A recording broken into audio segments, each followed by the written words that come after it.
Hold on. There you go. Hello, everybody! Happy Sunday to all you beautiful netlings out there, and welcome to another VupeChat Experience Chapter 18, live streamed on multiple platforms at the same time. Hope you guys are having well. Happy Sunday to you little gremlins. I hope you guys have been behaving out there, just enjoying your day. We're approaching very soon to be New Year, everybody. Have you guys noticed that? We're on the 28th of December, and we're getting very, very close. It's only 4 days left until officially we can say 2026 has officially arrived. And then the challenges and opportunities begins. Because that's normal in every New Year. We get introduced with new opportunities here and there, including some great challenges that we might face. And I know that can be scary sometimes, and I get it, but I'm sure deep down all of you are going to do well. Remember to be happy in the best way you can, and most importantly, align yourself with good people. Because at the end of the day, those people will help you to motivate yourself and each other to be able to move forward in life, which is really important. But besides the whole motivation thing, games. Are we gonna talk about games today? Hell yeah, we're gonna talk about games. Tell me, chat, what are you excited for 2026? Is there anything you're excited at all? Whether if it's an anime, especially if it's a video game, we can start talking about that.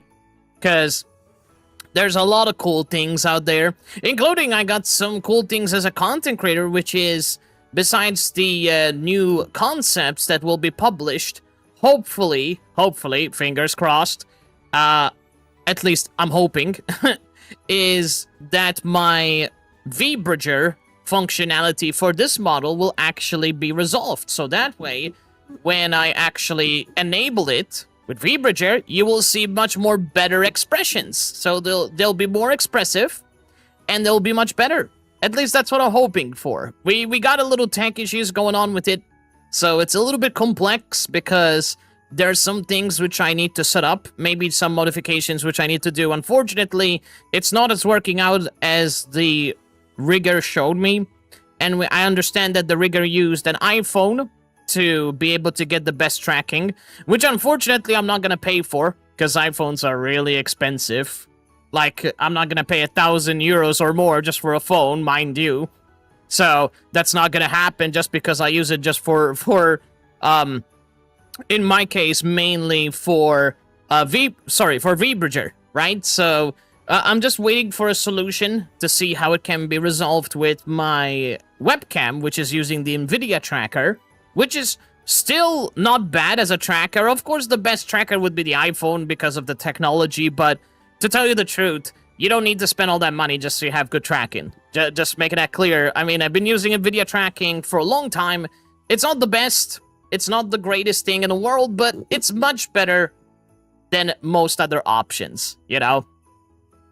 So, yeah, hopefully things will be resolved for the whole VBridger thing, and you guys will get to see some cool expressions, which will be nice. So it's gonna be good. And of course, next year we're gonna finish Xenoblade for sure. That is 100% guaranteed. At least I'm hoping for sure that we finish my god, VBridger, Jesus. I meant to say we're gonna be finishing Xenoblade. Why the fuck did I say VBridger as a game? Good job, brain. Well done. You haven't even been 10 minutes into stream and it's already going crazy. Oh, speaking of crazy, I just noticed frame drops. Hold on. One moment, chat. Okay, it's cut. Give me a second. Let's see what's going on here. One moment, chat. Seems like it's misbehaving a little bit. Let me fix that really quickly. So, where is that? Give me a moment, chat. I'm gonna see if I can fix it. So, let me get a look and see. So yeah, it's dropping a crap ton of frames. For some whatever reason. I think I might have to cancel one of them, to be honest with you guys. Let me see. Okay, so let's see. I'm gonna have to probably cancel one of them just for the sake of reliability. For some reason, I think my internet just can't handle all this processing that's going on. Let me see what's going on. Give me guys 1 second. Why is it always my internet has to be an absolute bug sometimes? Like, I'm not sure if you guys can hear me. I think you guys can't hear me because of the frame drops. It's always the internet or something else that needs to be an absolute balance sometimes. It's just so goddamn annoying. It really is really annoying sometimes. Okay, so it's dropping way too much frames. 1 moment, chat. I'm going to fix it. Let me see. So, what's going on? Why is it doing this? What the hell's going on? Yes, I get fucking high internet speeds and somehow I get issues with internet. Makes totally a lot of good sense. I don't know how I'm getting frame drops, to be completely sincere. Which is insane. Let me see what's going on. So practically, I'm getting decent internet. Or maybe not so decent? Damn, it really went down the hill. Okay. So, wise, it looks great. I don't know. It could be the other app. Why is it always the other app that needs to be like that? You know what? You know what I'm gonna do? I'm going to have to disable the... So from my side, everything is functioning okay. It just needed some time. You know what? I'm gonna disable on the landscape side. So anyone watching me on landscape, I'm gonna disable it right now. Let's see. Is that better? Of course not. Why is it always... Hold on. Give me a moment, Chad. I don't know why my internet needs to be misbehave sometimes. It's just really annoying. I'm trying to figure out what could be the issue to solve this. I don't know why it's dropping frames, man. It's trying to stabilize, but it's not stabilizing. I don't know why it's misbehaving. It's really weird, man. It's very weird. Why is it misbehaving? What the shit? Let me see what's going on here. Yeah, it's still dropping frames. I don't know why. I don't know. It's dropping frames still. I don't know. I don't understand. I hope it's not TikTok being an absolute... Hold on. Let me see what I can do. I swear, if it's what I think it is. Nope, it doesn't look like it's the case. Hold on. Is it?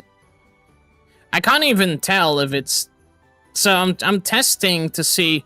Why is it always the problem with the internet, man? I don't get it. Why is it mine so unstable sometimes? It's just really annoying. I don't get it. It's just really... It's really annoying sometimes. I don't get it. Yeah, it's delayed because I think a lot of people are using the internet.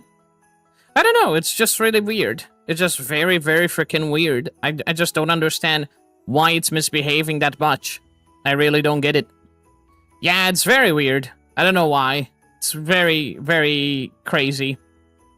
I don't know, chat. It's dropping frames. I don't know what the hell is the problem. I don't think... It's not the other side, apparently. I don't know why it just decided to malfunction. Which is really ridiculously crazy. Anyway, we're gonna make the best out of it. Well, fuck the internet. Fuck the internet. Tell the internet to take a hike. Because screw the internet. And we're just gonna vibe in the best way we can. So all of you out there watching, I apologize for the tech issues. I really don't know why this keeps happening sometimes. Like, I get sometimes these random drops, and it's just crazy, man. It really is just crazy. So, I don't know, man.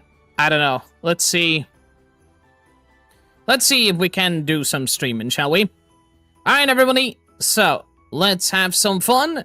Can you guys hear me? Is everything smooth for you guys? Everything okay? Can I get some confirmation in the chat? Is everything okay, chat? Let me see. What in the hell? Why is it that bitrate?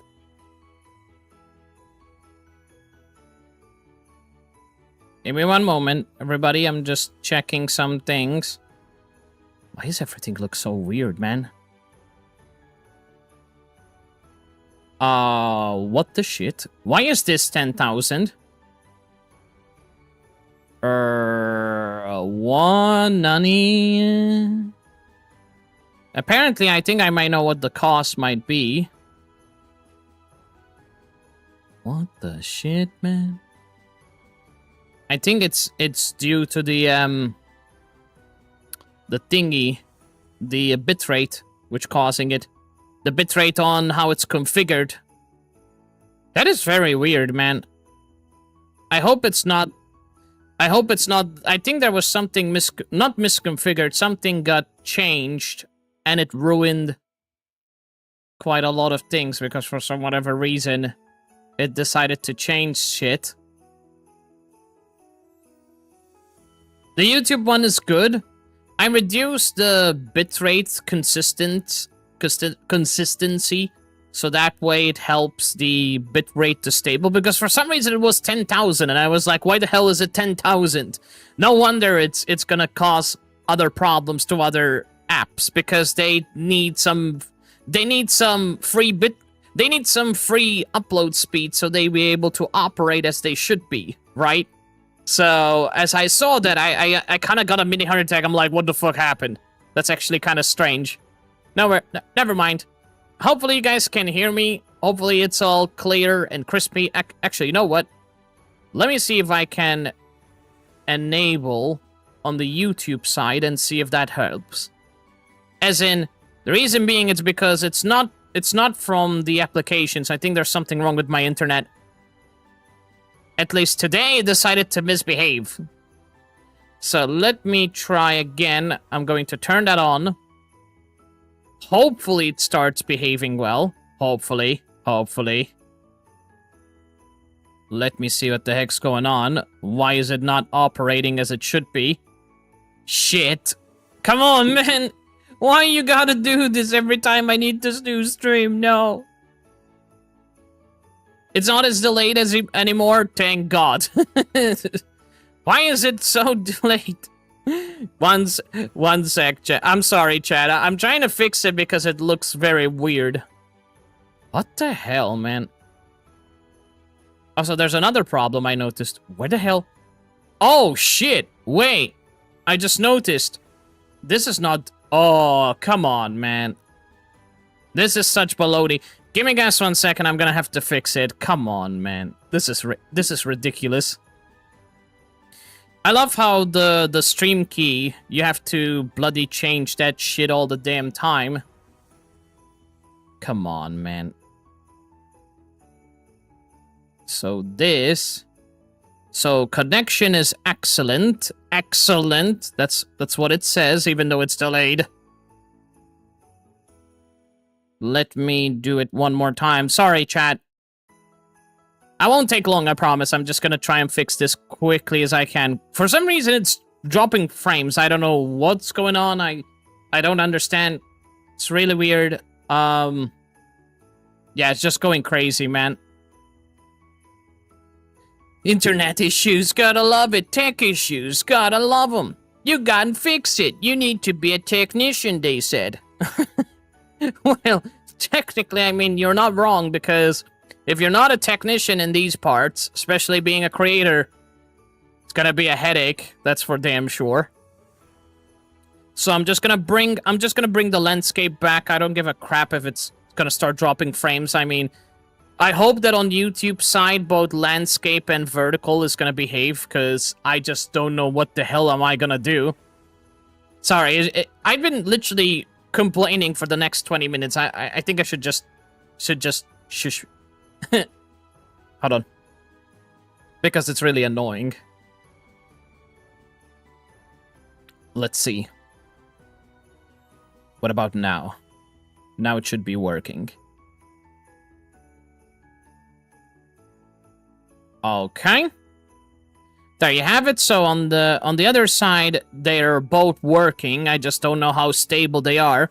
Connection seems to be stable, so that's good.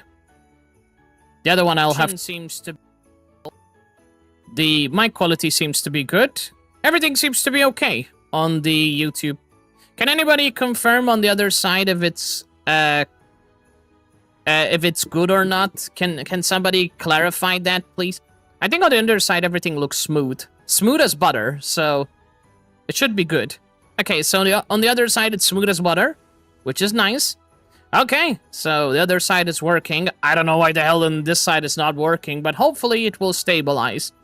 If not, I'll have to troubleshoot and see what the hell is going on this time. But either way, for the time being it's working. Everybody, sorry for the delay. I just wanted to fix some shit, because apparently everything just wanted to break. But for the most part, we are back. So we're gonna be doing some VupeChatting chattery. For those of you who don't know what VupeChat is, basically it's like Omegle, but it's for VTubers. It is safer for VTubers. It filters out any 18 plus content that would pretty much get content creators banned or into trouble. So it's a much more filtered application for the most part. And it's filled with really great people within the VTubing community. And they're really nice. They're really amazing. They have their own, you know, creativity. They have their own, they have their own inspiration when it comes to creations for their model and their lore, which is really nice. And they all have their own unique talents, personalities, vibes, etc. So it's all in good fun. And I thought that it would be really nice to broadcast this awesome opportunity on multiple platforms, even though I'm having tech issues, and just have a great time. And if anyone out there has any questions you would like me to ask to the VTubers, as long as it's appropriate, you're welcome to give me those messages, and I will gladly ask them any questions you have in mind. By the way, all the people out there, thank you, Ace, for confirming. Appreciate it. By the way, I want to say, first of all, I am all over the place. First of all, I want to say hello to Ace, Maxine, and Frogo. Thank you for the lurk. Thank you guys for being here, and sorry for the delay. I'm still having tech issues, but things should be a little bit under control. By the way, how is the mic quality, everybody? Is it sounding a little bit louder and more clear than usual? And does it sound a little bit more natural? Because I did some slight adjustments using ChatGPT to get some some understanding on some hertz that I modified. And apparently I just did some minor, small little tuning parts. And from the previous VOD, it actually sounded not bad. It actually sounded very natural and good. It didn't sound robotic. So hopefully now I just cranked up just a little bit the gain. You might hear background noise sometimes, but hopefully it won't be too sensitive. And you'll hear my voice a little bit better than before. So hopefully with this increase, it will work. Oh, and there you go. There you go, guys. It's stable again. Guys, make sure to refresh over on the Twitch side. So make sure to refresh, everybody. It's stable again. There you go. My internet was being a poopster. God damn you, internet. I knew it wasn't from their side. Fuck. I knew it wasn't from the frickin' OBS side. I knew there was something going on with the internet. And see, it just stabled. I was hallucinating because I thought it was because of the multi-stream, which I wouldn't be surprised. But judging from the small tweaks that I did and stability, I knew for a fact that it couldn't be from the bitrate. So I knew there was something wrong with the bloody internet. Either too many people are using it because we're approaching New Year's, or who knows why. Maybe the ISP, they had some technical issues, who knows. But I knew it wasn't from my side. Bloody bastards. Sometimes this is why the internet pisses me off. Because I keep hallucinating that there's something wrong from OBS side, and I keep thinking that I did some configuration wrong, or it could be an update that messed some settings up. And it turns out when I checked, everything was good, so I was like, then it has to be the internet. And I was right, because now it just stabilized out of nowhere. Thank you, internet gods. I mean, yeah, you should have done that from the first, but thanks. Thank you, God Internet Zeus, for being a legend. Thank you. Now we can stream in peace with hopefully no minimum delay. Alright, and we can do some VupeChat. So everybody, let's have fun. Let the VupeChatting experience begin. Let's start meeting some wonderful peeps on VupeChat and have a great time. Let's do it.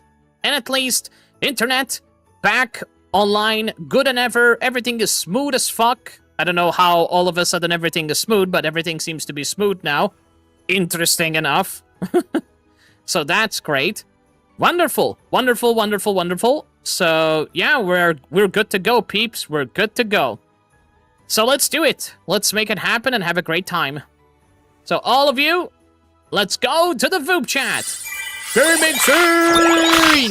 Yeah! VupeChatting, yapping time. Ask questions, fun vibes, and chaos. For the ultimate experience that y'all see. Oh, look, it's Sora!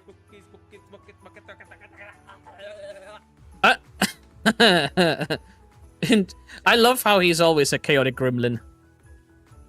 Spooky.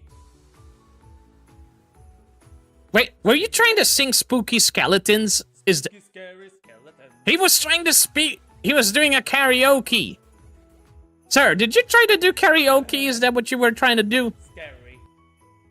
Wait, you were trying to sing the whole spooky thing and you just went chaotic and completely out of control. I mean, that's Sora for you, so not surprised. That's Sora for you, so... Well done. Well done, my good friend. You never changed, and you never will. By the way, welcome on in. It's nice to see you. Happy Sunday. Thanks for the shout-out, Frogo. Sora is a great chaotic bean. We had a great time yesterday, by the way. We did a collab thingy with Sora and the Vibe Ventures, and we basically played Repo, and it was like the most funniest moment. His mic quality was just sounding a little bit on the muffled side on Repo, but that just made it even more funny, because there was this whole chaos thing going on when we were playing, and it was really fun. We were enjoying, we were getting spooked, we were trolling each other. It's always good fun chaos, right? Plus, with crowd control, there was the option. Unfortunately, we didn't get a lot of people interacting, but it doesn't matter, it was still fun. It was nice. It was really nice, and I really enjoyed it. And the people liked the clip. People really liked it, by the way. That was like content comedy gold. It was. It was really nice. We were like generally just being ourselves, having fun, and it was a blast. I really enjoyed the crap out of it. Yeah, it was really nice, man. It was really nice. By the way, the foo guy is activated on your screen. Oh yeah, I turned that off. Yeah, I noticed that. Sometimes it misbehaves. I don't know why it misbehaves. I think it's trying to sync, and it knows like there's nothing, so it just stays on a loop because it decides that it wants to stay on a loop. I love how technology works. Technology. Gotta love technology for you, man. Gotta love it. But yeah, we're joining into VupeChat, everybody, so if you want to join in, you're welcome to participate. By the way, this is why technology can be unpredictable for you guys. Same with you, Sora. I literally was troubleshooting and I had some problems with the internet.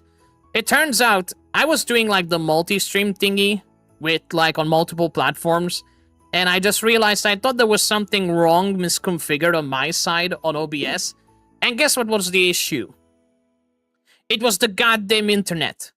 Yeah, it was the internet.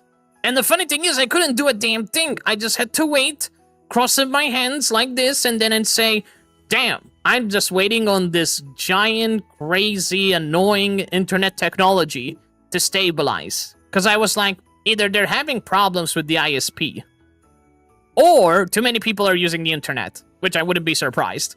And then I realized, oh, it was from the internet after all, because everything just stabilized, including Twitch. So it's like, oh, okay, so it was one of those days where it just decided to say, you know what, we're not going to work because I don't want it to work. Fine.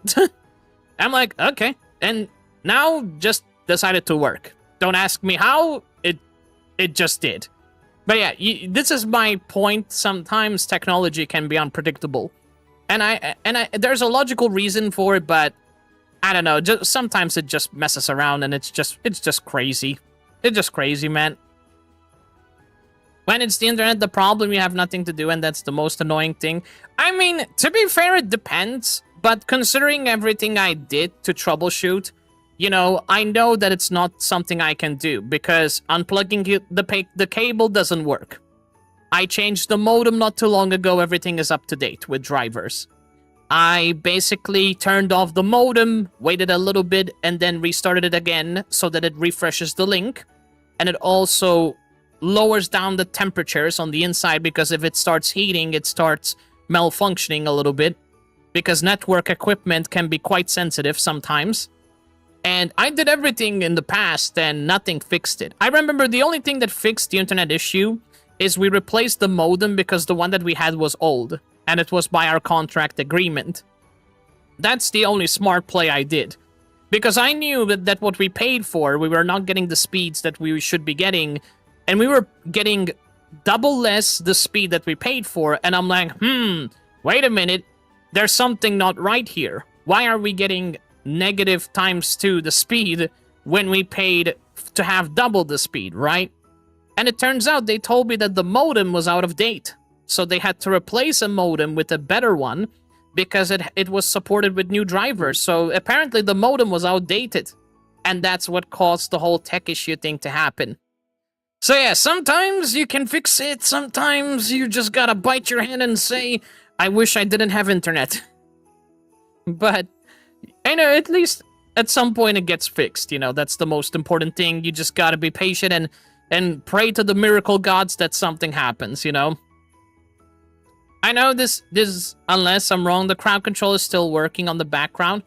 Yeah, I know, I noticed about that, yeah. That one, to be honest with you, that one, I don't change it because I want to leave it there because they can't redeem anything, even if it's off online.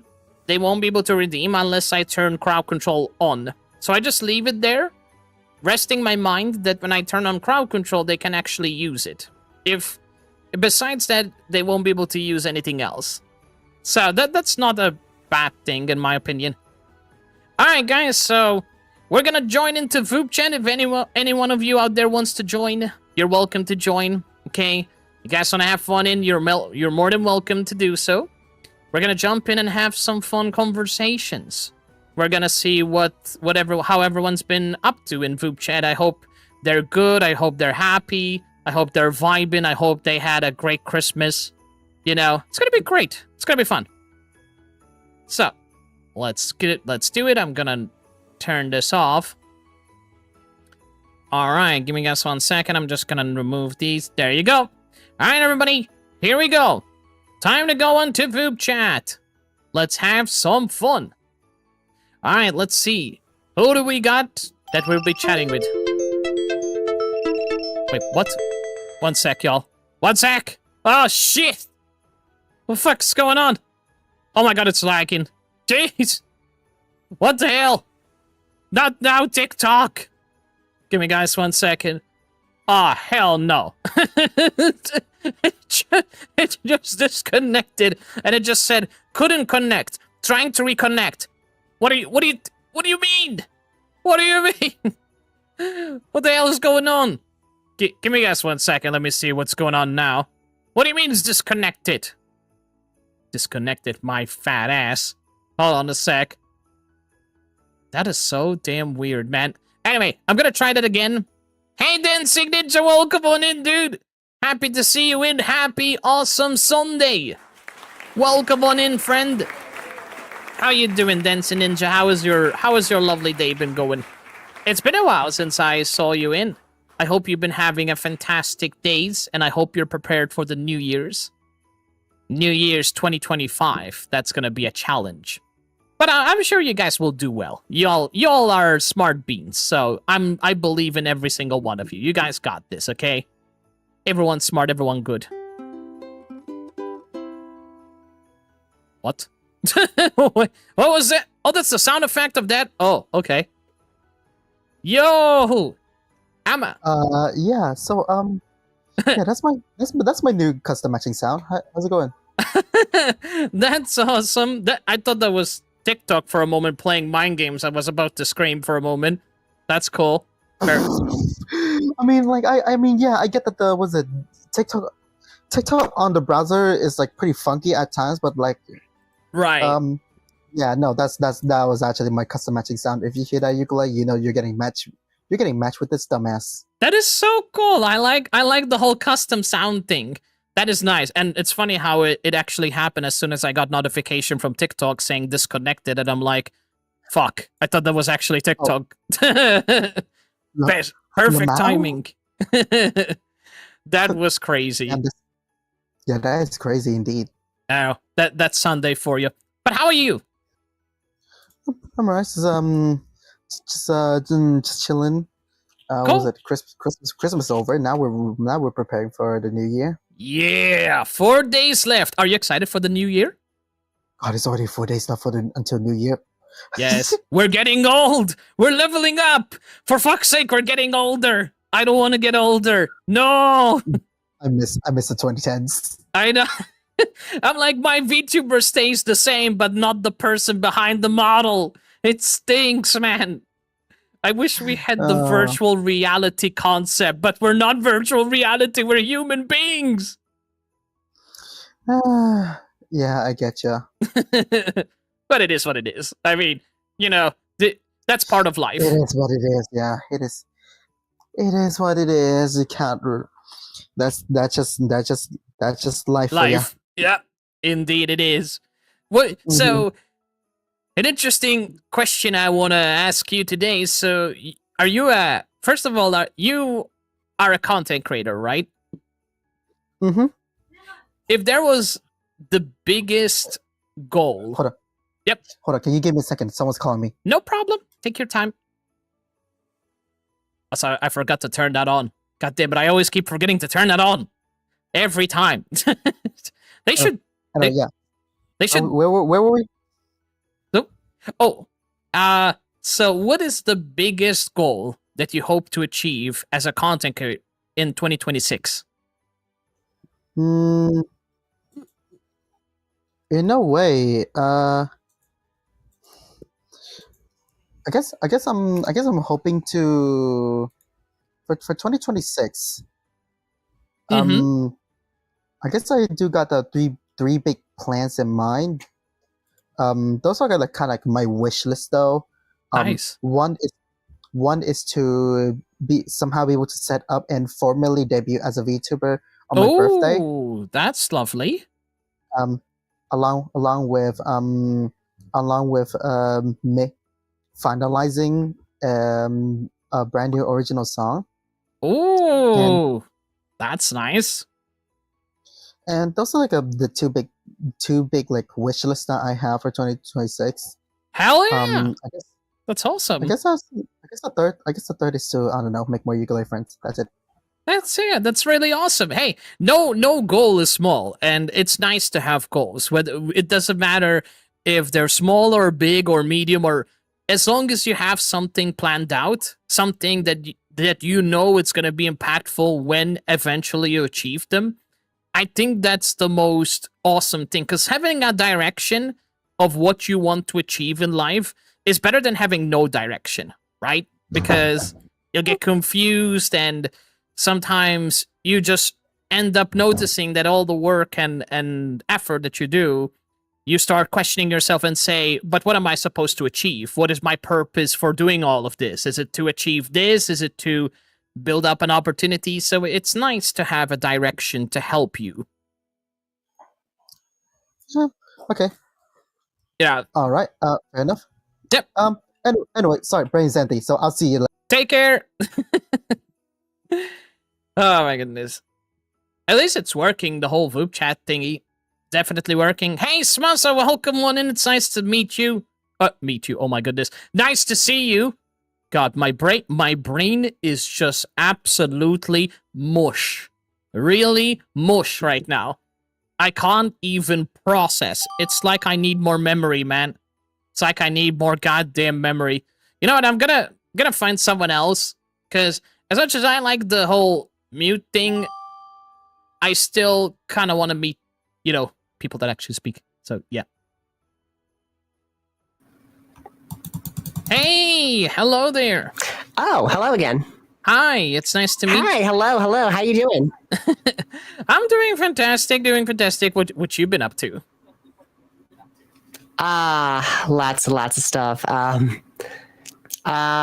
Well, Christmas for starters. I unfortunately, unfortunately, I got sick on Christmas. Oh God, that I'm sorry to hear that. Are you feeling a little bit better? I'm starting to. Though mostly my sickness was from the con I went to last week. Oh, that sting. Yeah, that happened to me once. Well, I was like very sick, and I ended up going to the convention as well, and apparently it just got worse because I didn't want to miss the con. But Well, mostly mostly the sickness just happened after the con a bit. Though actually, I remember a few years ago, pretty much like on the third day of the con, that's I did get sick on that too.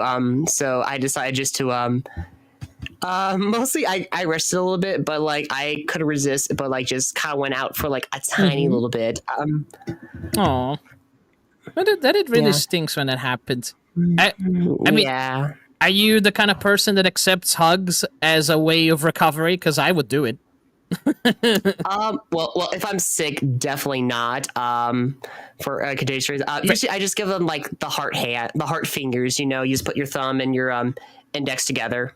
Heart fingers. That's interesting. So, what is that exactly? It's kind of I think like K-pop and J-pop stars usually do that, but like pretty much like you just take your index and your thumb together and like make the shape of a heart, so that way like you could like spread effect. You can you can spread like love or anything, or like appeal to like anyone else too. Mostly if you're like, in case you're like not like the kind of a huggy person, or like you're kind of like very long distance thing. That's actually a very nice idea. Actually, right as well. Yeah, a lot of people. I see a lot of people do that, especially in concerts. They like expressing their love to their audience with these shapes that they do with their hands. Yeah, It's really cool. I know. I mean, of course, there's also the heart hands you can do with like both your hands together and like make the heart shape. If you want to. Cool. That is nice. Well, I wish I have the VTubing power to give you a heart shape right now, so that hopefully that makes you feel a bit better. I appreciate that a bit. Yeah. Also, I see you got a lot of cinematic stuff set up behind you. Yeah. That's usually my little film set around here and there too. But mostly But pretty much nothing too new around here. Just a couple of film camera stuff. But maybe I might have a little sneak peek for next year. What you cooking? Oh, we're gonna get a. Are we getting? Oh, is that like a transition of yours? That's cool. That's how I transform. Yes. Oh my goodness! Wow, that is very. The colors I already like of this one. That's really cool. Hey, look how adorable. You are absolutely adorable. Oh, you got the hand waves as well. I need to get that at some point in the future. That's cool. I love how they turn. It's almost like if my hands were not made of bones, they would actually just go and just turn that and be like, "Hey, I just broke my bones." just so I say hello. Well, that is so cute. It is so cute. It's cute and what I like to call absolute cinema. That is absolute cinema. I like that. I like how you have the roll tape as well, the projector roll tape around you. I like that detail. Yeah.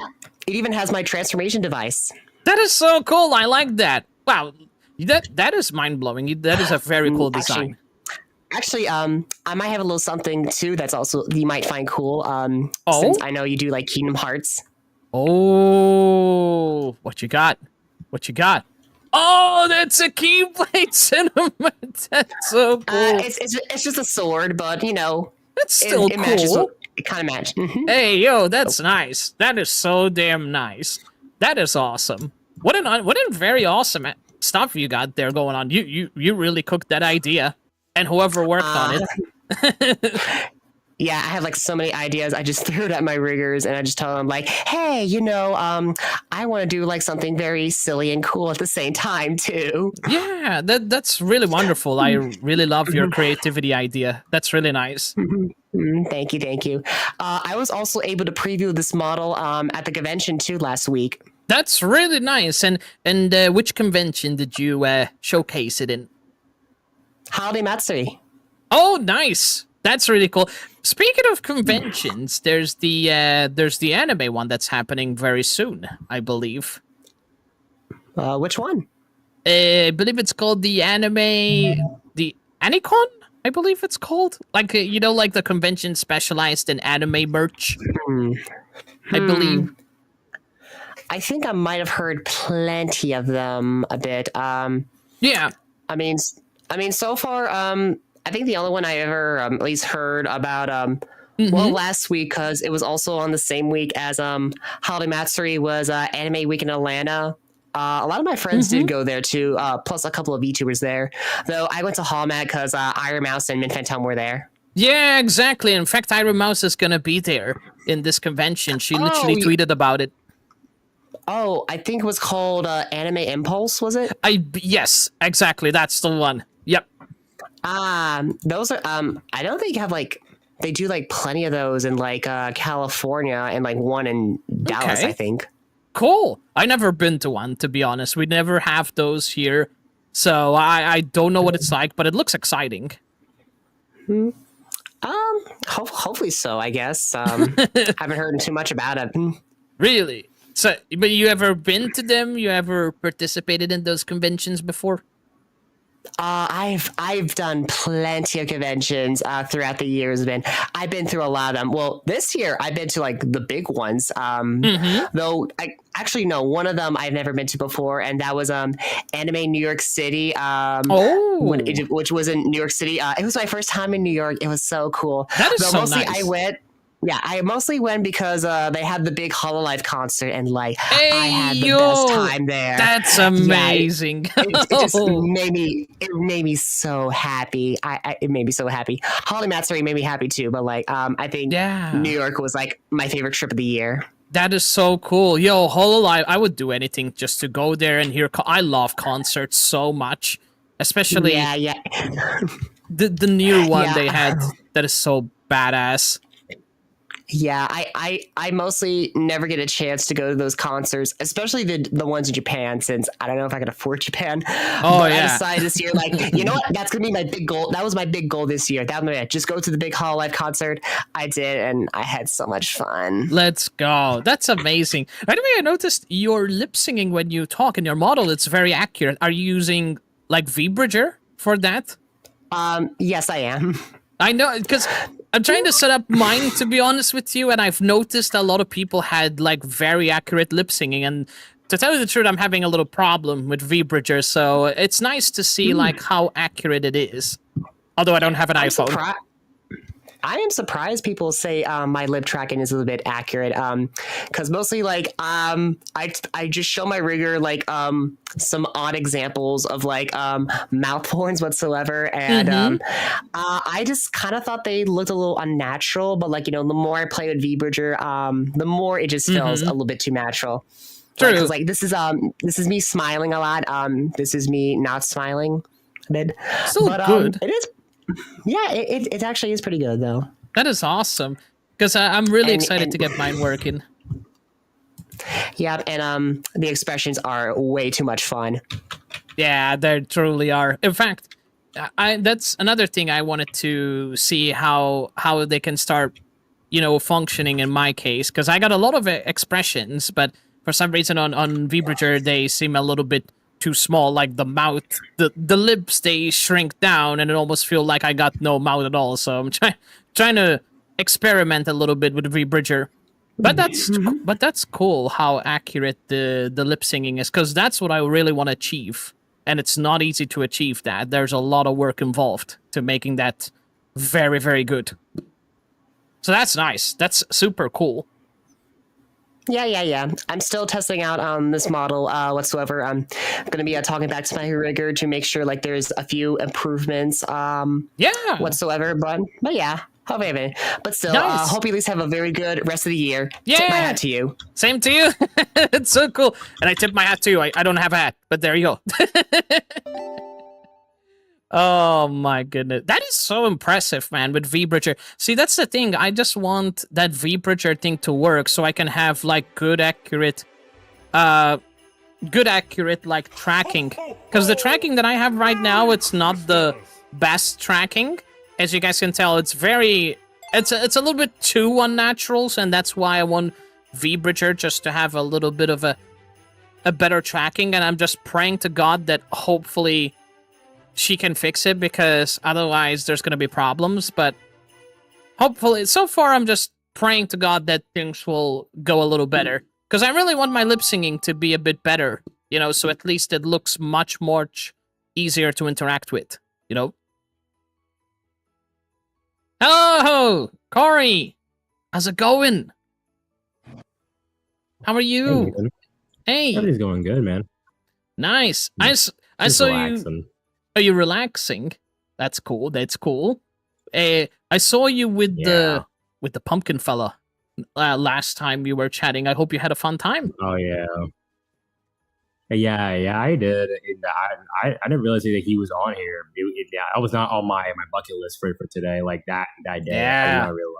You got blessed, which is amazing. Well, I was supposed. I have been blessed as of now, but either way, I'm just like trying my best not to get overstimulated for now, because because it's about to be the year anyway. So yeah, New Year, so much preparations, birthdays, challenges, opportunities, so much things to think about, and it's like mind blown. Yeah. But I'm sure this is mind blowing at this point. Yeah. But I'm sure everything will be okay. You know, fingers crossed, things will go well in 2026 with and you know, we hope for the best. We take one day at a time, and we just go on from there. And you know, we do what we can. That's all we can ever ask of ourselves. You know. Yeah. But overall, that's pretty much what we all could do. Yeah. Yeah. Exactly. Also, what you been up to in today's VupeChat? Well, not very much. Just to hang out with some people as of now, but like how I always do. I like how I always do. So you're just vibing and chilling the same time in VupeChat? Yeah. Nice. Yeah, that's pretty much about it. Yeah.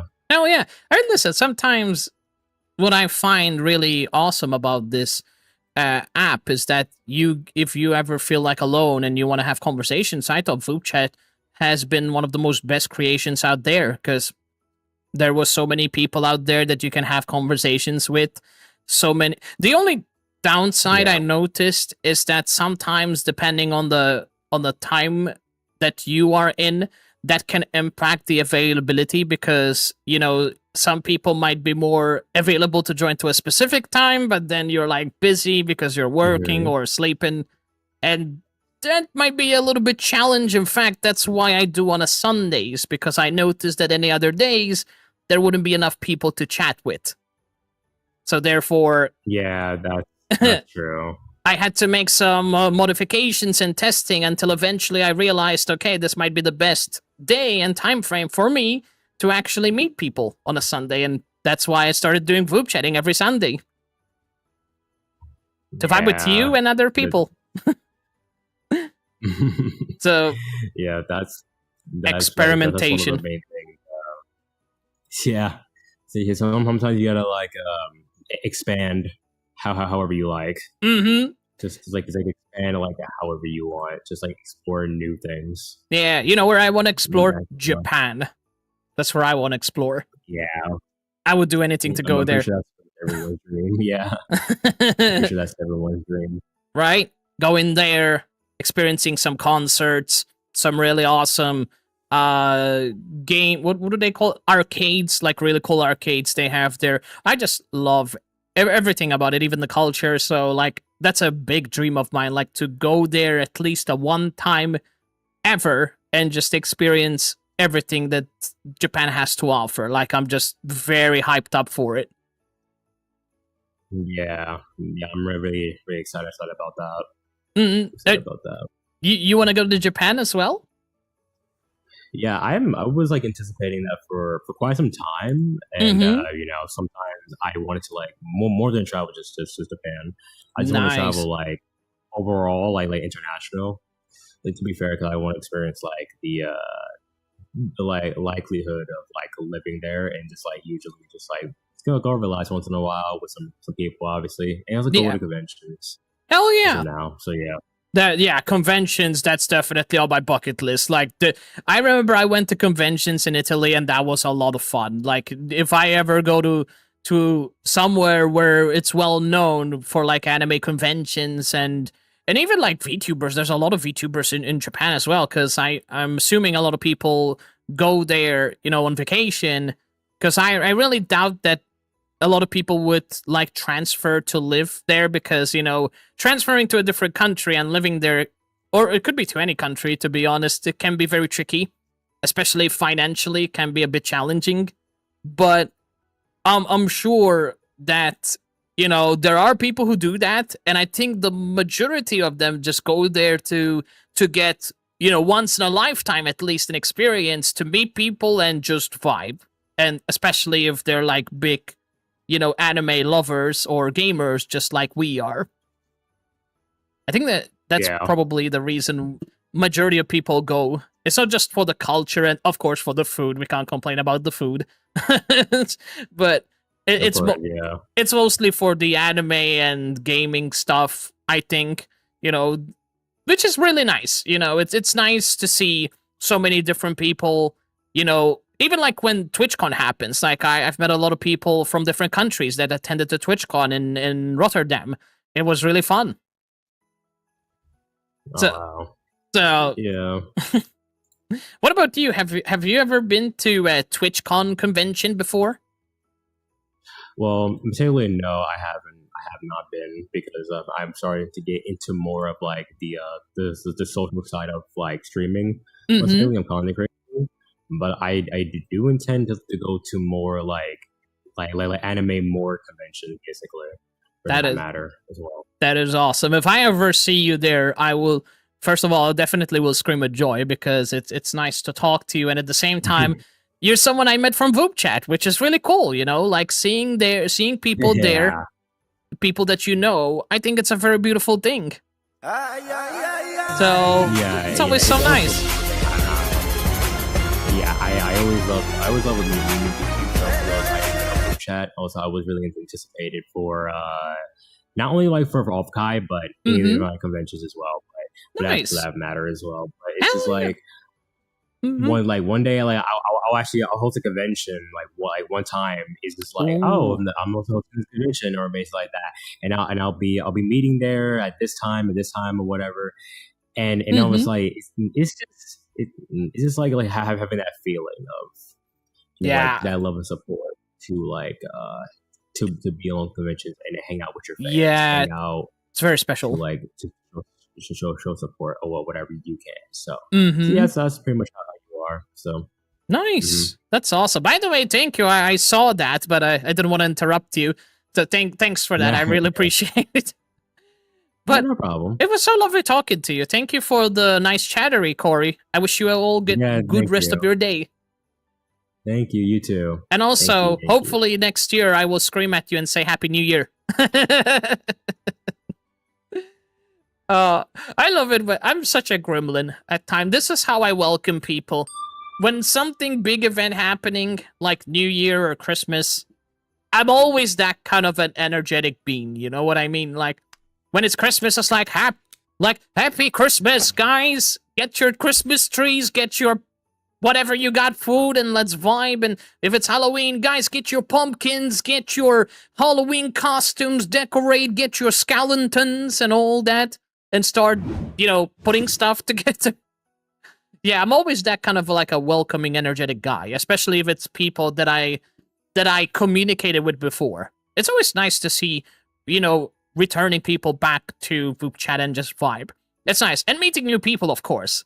Although a lot of people I already met, which is cool. But you know what? I'm still having fun. If I get the opportunity to meet new people, that's amazing. If I don't, I'm still gonna have such a great time regardless. So I'm not too worried about that. As I got skipped! No, I got Stand skipped. by. You are a guest on the Cara Carousel show. Hey, you! I have returned! Hey yo! Hey, how's it going? You're late. You're a little late to the Christmas party. I'm late. I'm the one who decorated like a month before. I'm one of those people. Oh, you decorate literally after Thanksgiving. Oh yeah, definitely. I mean, we always decorations like that. We're always gonna put up. Oh, and then you take them down. When do you take them down? That's a good question. When we actually feel like it. Oh. There was this one house as a kid. They left the Christmas decorations up like on the roof. Like they put them up on the roof and they just left them up there. They didn't take them down at all. Yeah, exactly. I know. Here next to us, there are like people which, first of all, they like Christmas decorations so much, and second of all, I will not deny they're kind of lazy as I am. Yeah, like I ain't gonna freaking just unplug it. Yeah, and take everything down. Christmas tree needs to be disassembled. Lights needs to be pulled off. So much boxes everywhere. Boxes of decorations everywhere. It's like we're having a garage sale of Christmas.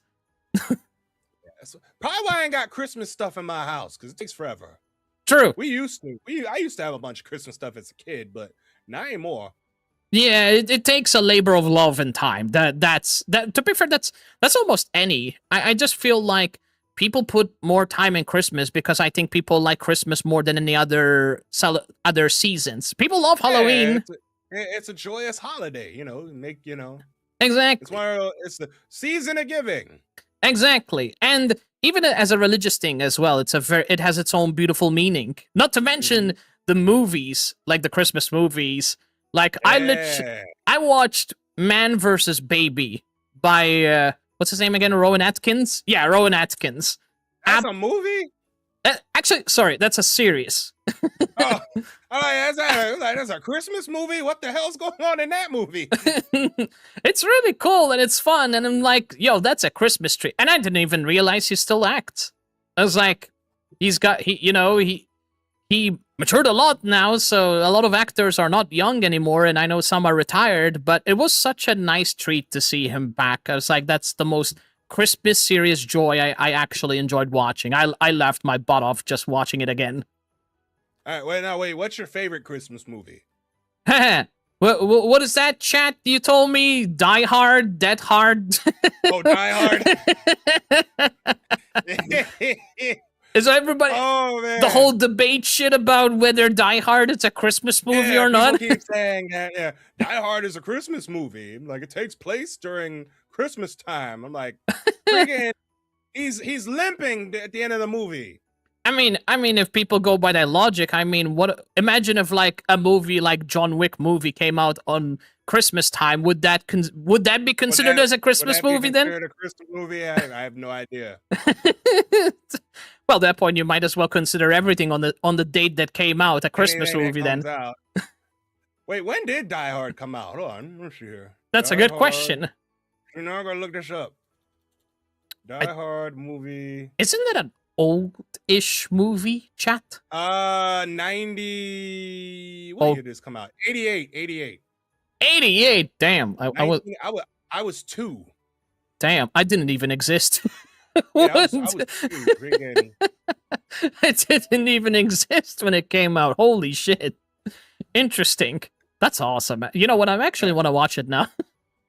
Yeah, it came out in 1988. And a member of my studio audience just said, by that logic, Persona 5 is a Christmas game because the final boss is fought on Christmas Eve.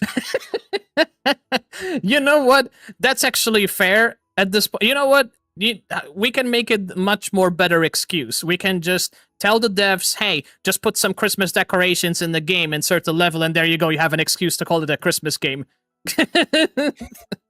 Die Hard came out July 15th, 1988. So Nice. it was a summer movie. So Damn, you guys are lucky because you guys know the damn movie. I wasn't even existing till then, so you guys told me about it.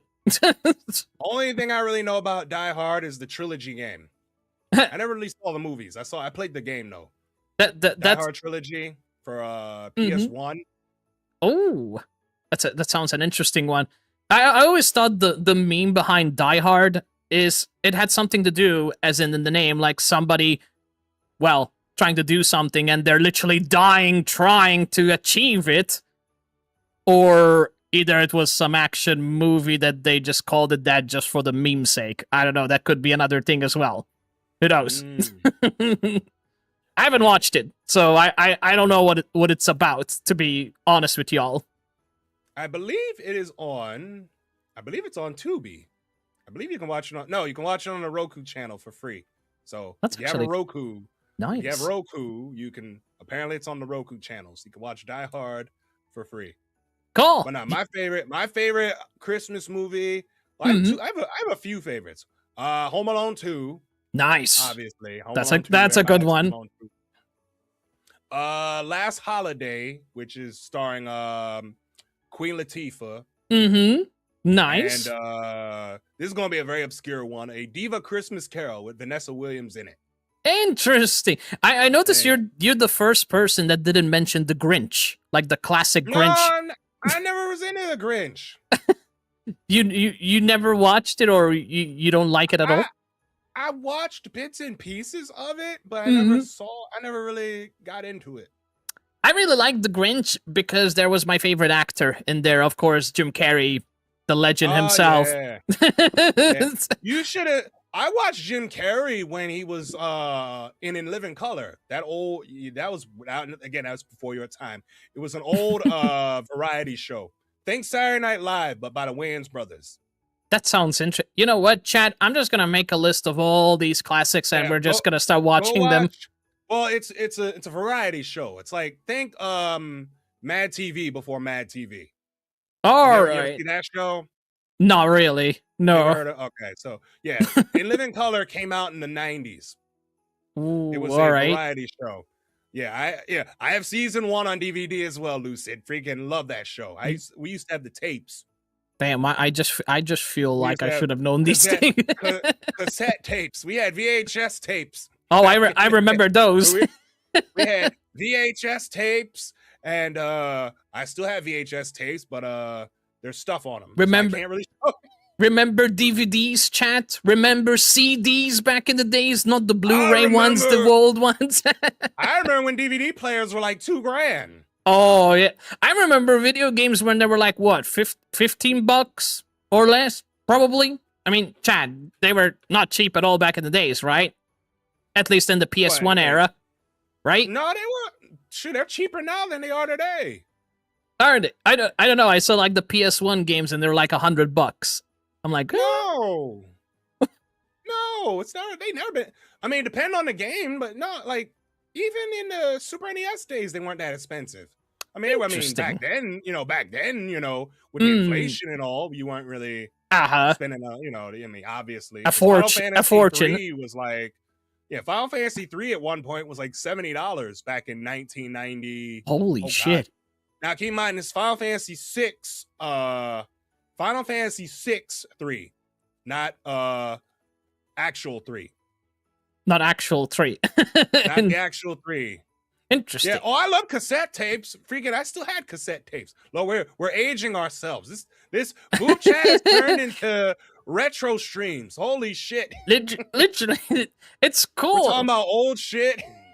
and I'm a youngster. I don't know 50% of everything. Oh, that's right. Cassettes did. I forgot they would have books on cassette tape. Oh my goodness! Yeah. What you guys are mentioning? That's how I used to read my book, through a cassette tape. Damn, I actually. How the hell you guys remember all of this? Holy moly! We had it on cassette tapes. Those were awesome. That sounds pretty cool for its time. Those were the OG audio books. Oh, you're right. Because technology was limited, and that's what they had. I had a Sony Walkman.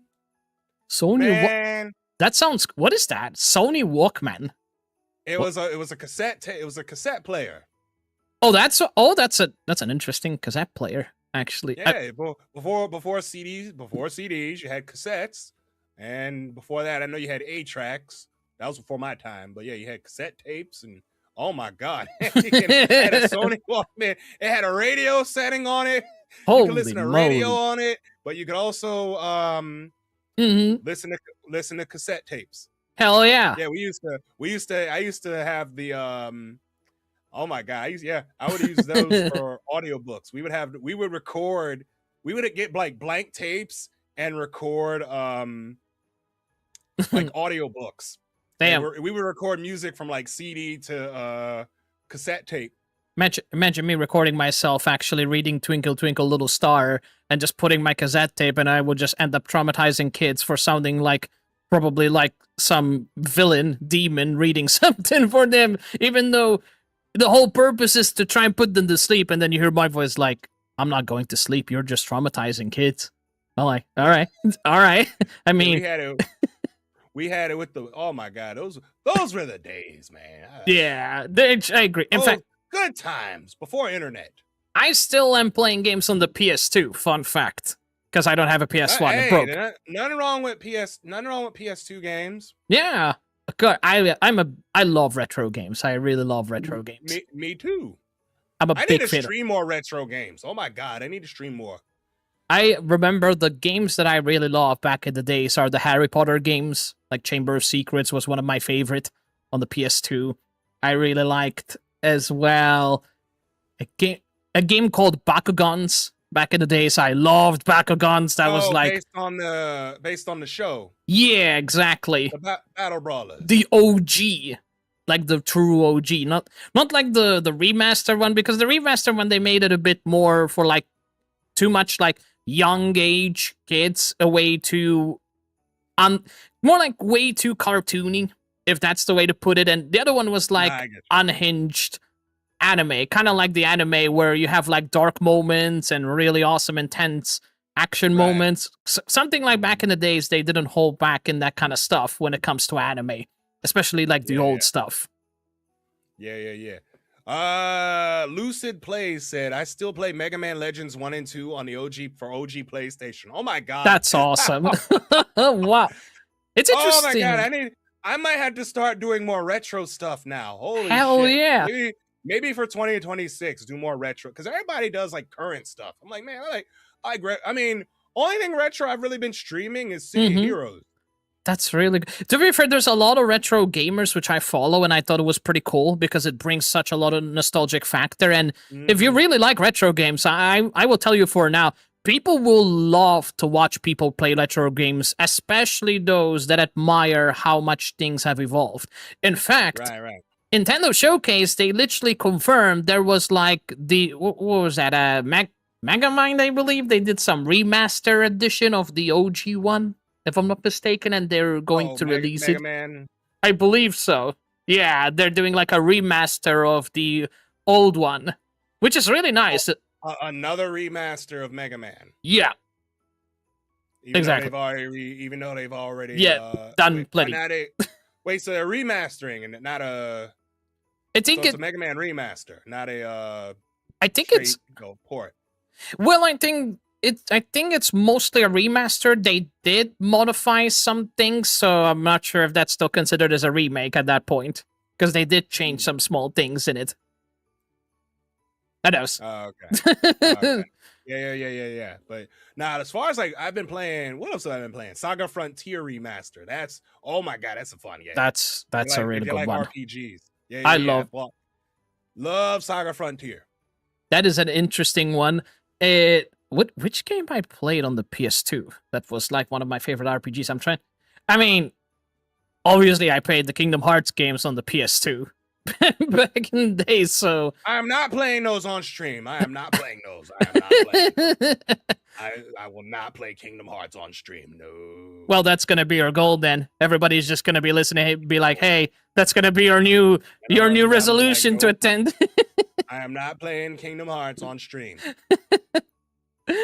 Imagine play it offline before I play it on stream. I think it's because of the complexity of the story, is it? Yeah, there's way too much going on. Yeah, I mean, I could say the same thing about Final Fantasy, to be honest. But Not really, considering that there's different stories. I oh, mean, true, it all takes place in different worlds and stuff, but right? for But Kingdom Hearts, the concept's the same, basically all the way around.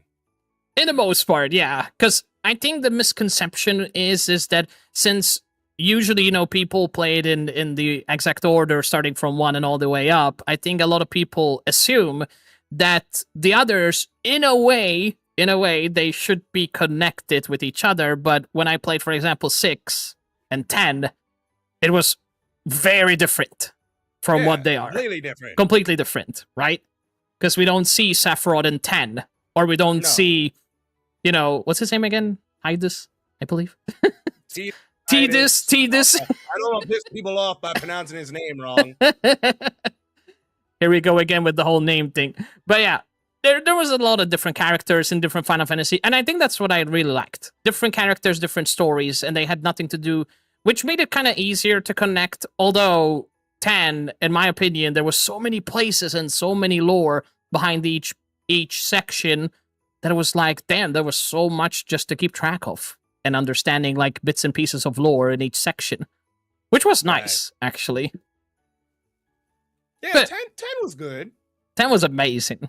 And Yeah, 10 is great. Yeah, 10's really good. and that was on the PS2, I believe, right? Yeah.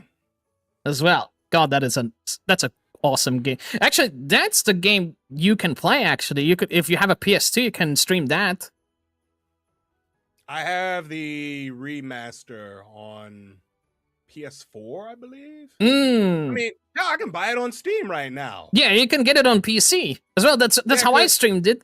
What I might do, what I haven't done, I used before I blew up, before people knew who I was, I would stream I have the pixel remasters of 1 through 4. I might play those again. Ooh, those are really interesting ones. I heard a lot of people talk about those. Yeah, my goal is to beat all 6 of them. Mm. I never played 5. I played 1 through 4, and I played 6. I've never played 5. Dang, So what I might do is play them over again. That's very yeah, that's Like, awesome. Play all. Because 4 was probably the hardest one I had to play, but yeah, I might do that again. But Interesting. Yeah, all the pixel remasters. So, but yeah. Yeah, the 1 was pixel good. remasters. 2 was all right.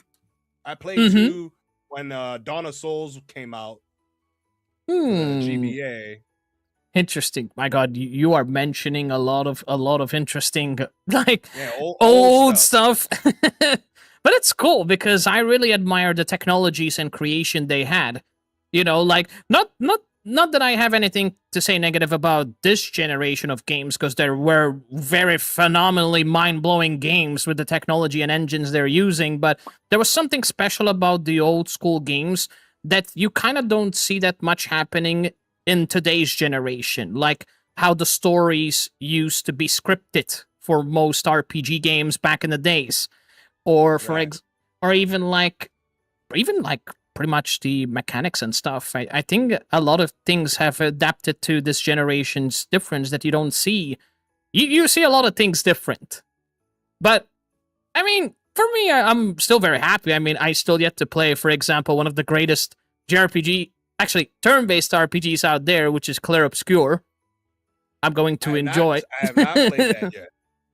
My God, that's a masterpiece. That's one of the most masterpieces examples of an indie company using AA budget to literally make a game that feels like it was made by a AAA company, which is a huge deal. A huge deal. It is so wonderful. Like, imagine like the music. You of course, there's like the whole French language in it, which has a really interesting accent when they sing, a really soft and delicate accent. And what I like about it is if you understand French, you're probably gonna enjoy the lyrics much more. But for someone like me who can't understand a damn word about French, I liked it because of the way they sung it, the words themselves. They just sounded so beautiful. It really did. and that's very rare for me to say, especially when I can't understand a language. It just makes it very difficult sometimes to connect with a song. But man, it was just so beautiful. It's like I was being haunted by angels, and they're just singing into my ears for like 5 minutes straight and telling me, "Yeah, you're hypnotized by their voice." It's just so beautiful. Well, that's good. That's good. See, now you got me wanting to play retro games on stream now. Hell yeah. I'm gonna have to do that now for future streams for 2026 now. Heck yeah. On top of doing music production and all that other stuff. That is, in fact, I'm gonna have a busy ass year. Nice. I mean, same here. I'm trying to learn Python. I'm trying to create something like Python. Yeah. Like like coding and stuff. Yep.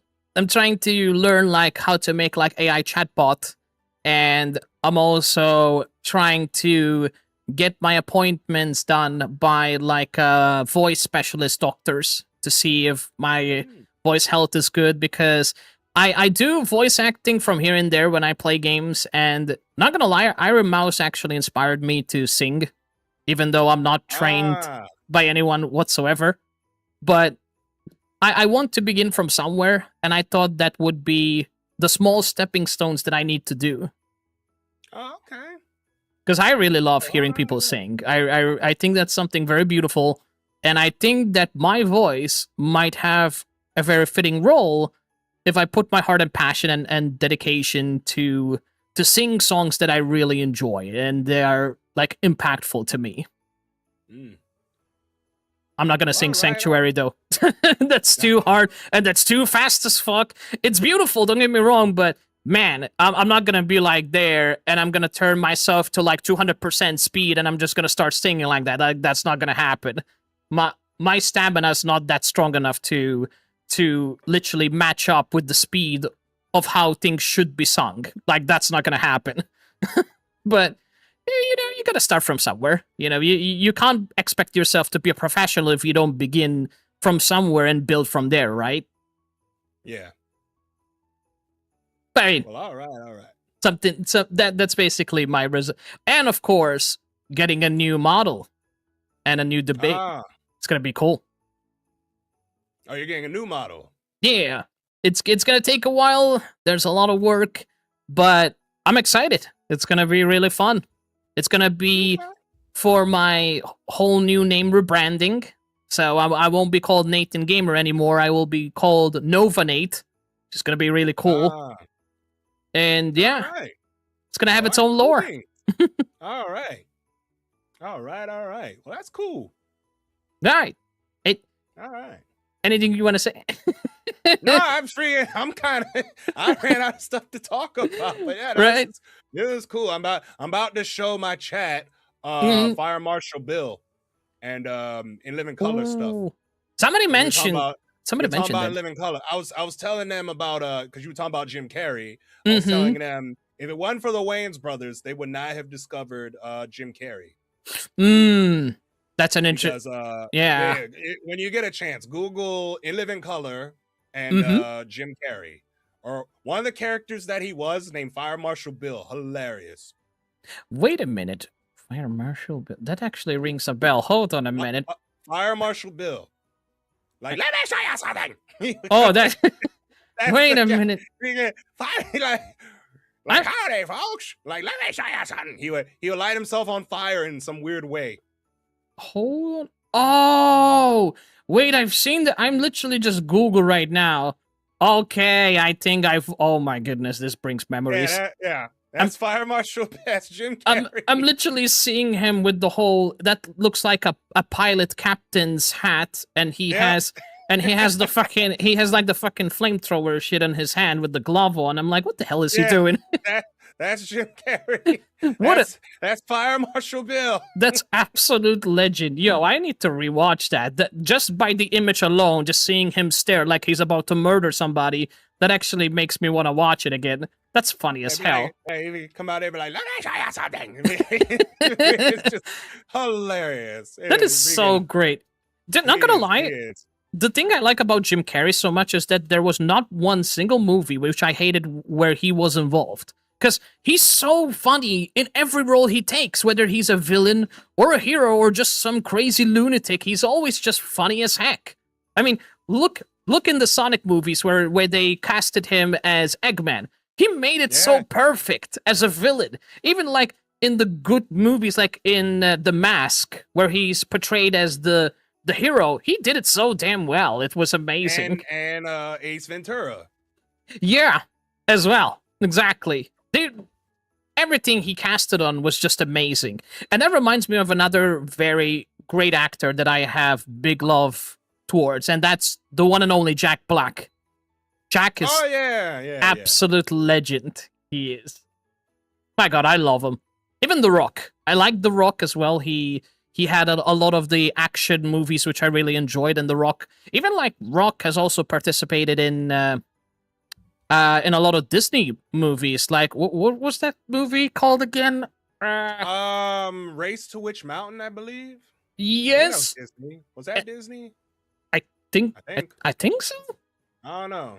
There was let's see. Somebody in my chat said it helps he has an expressive face. Yeah, talking about Jim Carrey.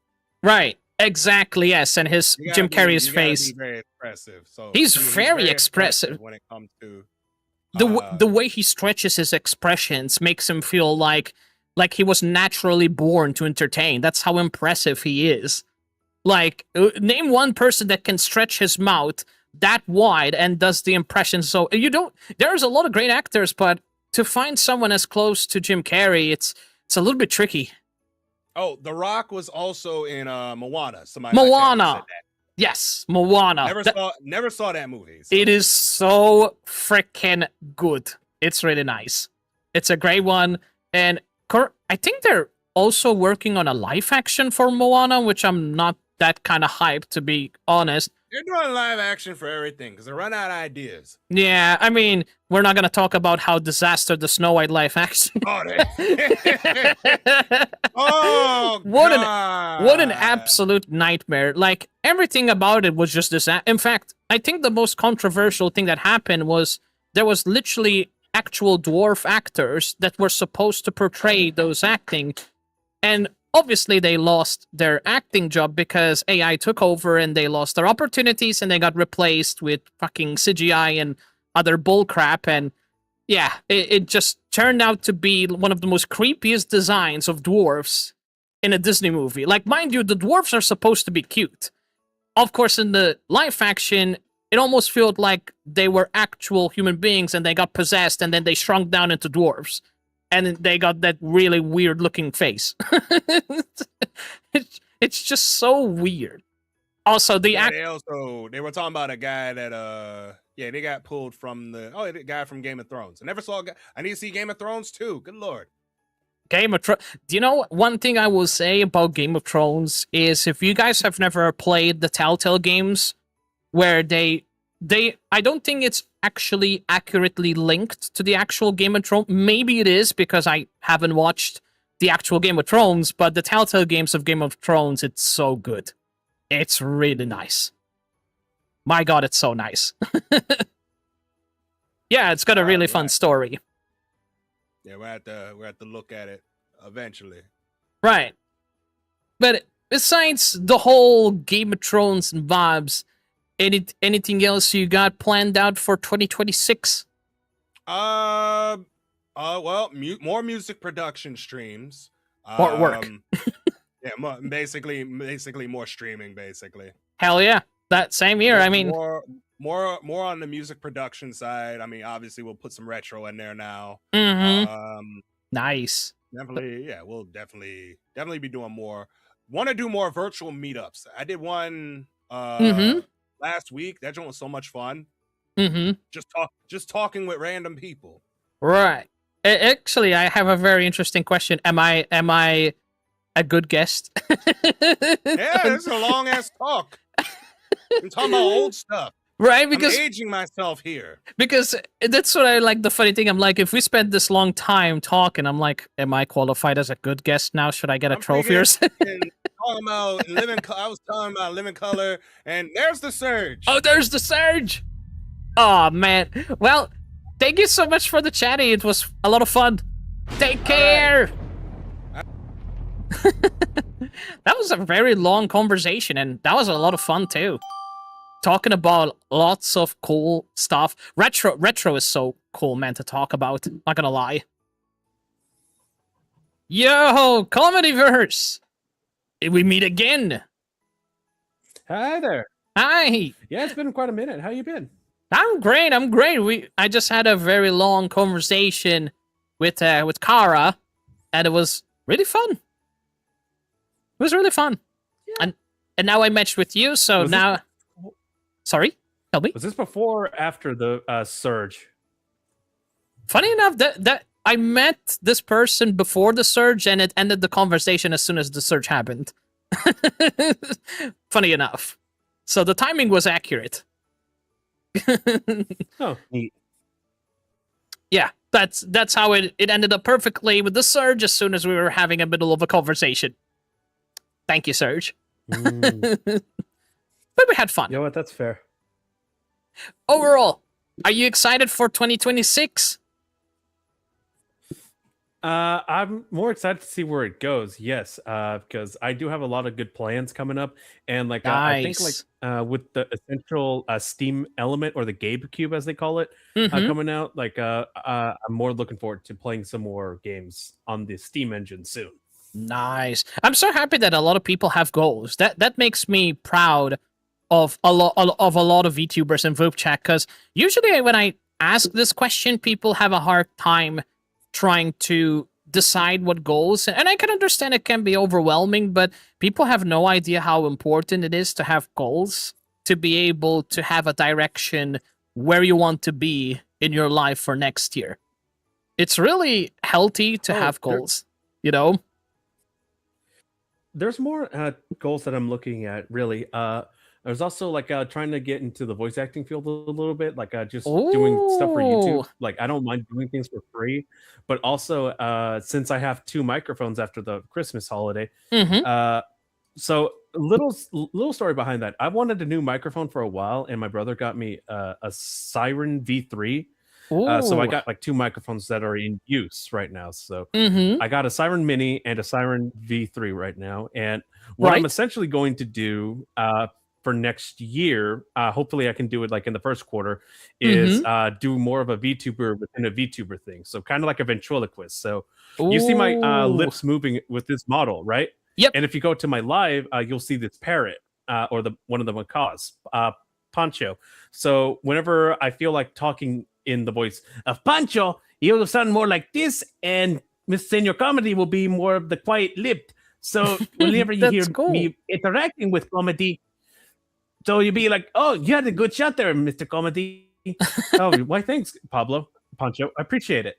I love that. So you'll get that kind of example. Yeah. So you kind of understand, like, when I say, like, when I'm doing a ventriloquist thing, it's like VTuber within VTubing. Yeah, that's a very hard skill to obtain, and it's really entertaining. I've actually, there was one VTuber, I'm pretty sure you might have heard.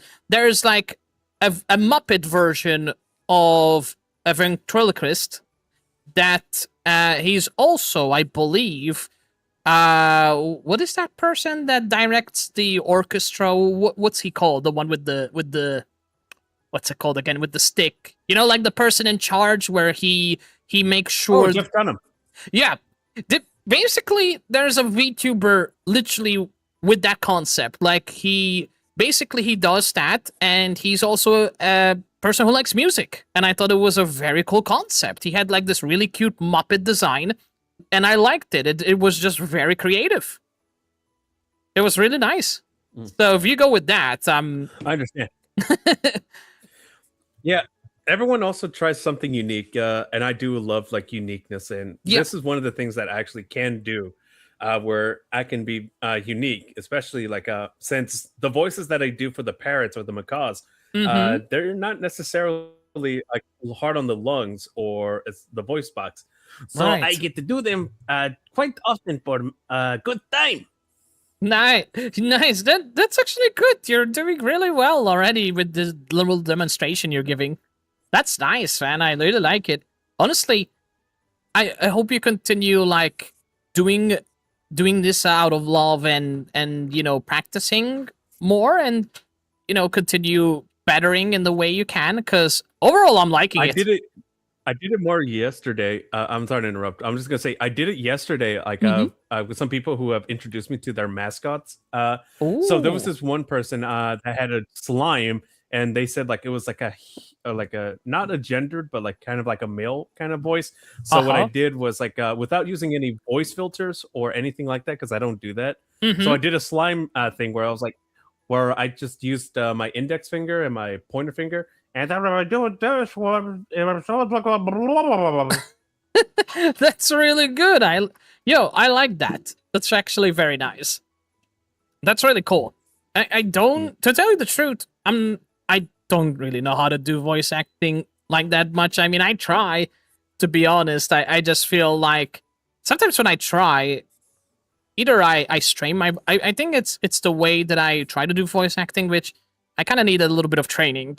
Not gonna lie, by an actual professional to properly manage. Well, I gotta be honest. I don't have a voice actor trainer or anything like that. I just started off like doing impersonations, and then like I just eased my way into doing different ranges. Basically, you just learn as I went, or if I wanted to, I could just go into this kind of ordeal and just kind of flow it the way as I go. So you kind of like naturally find something that fits like your accent and also how you project it, and I guess you just go on from there, right? Sure, that is exactly how things went. That is so really lovely. I really sincerely love voice acting so much. So hearing people's their way of making impressions is really cool. I think if I were to give you my kind of voice acting, be warned, it can be a little bit cringy, but I can try if you want. That's hold on. Was it? Yeah, Uh-oh. you got the timer. Oh, Denied. Oh. You're the first one actually clutched that in 1 second. That's impressive. I think the Nice. Okay. Oh, I am following you. Okay, cool. I don't have to worry about that. I appreciate it. So the impression I like doing, actually, I'm trying to think of a character. Oh yeah, I know which character I like doing. Xemnas from Kingdom Hearts.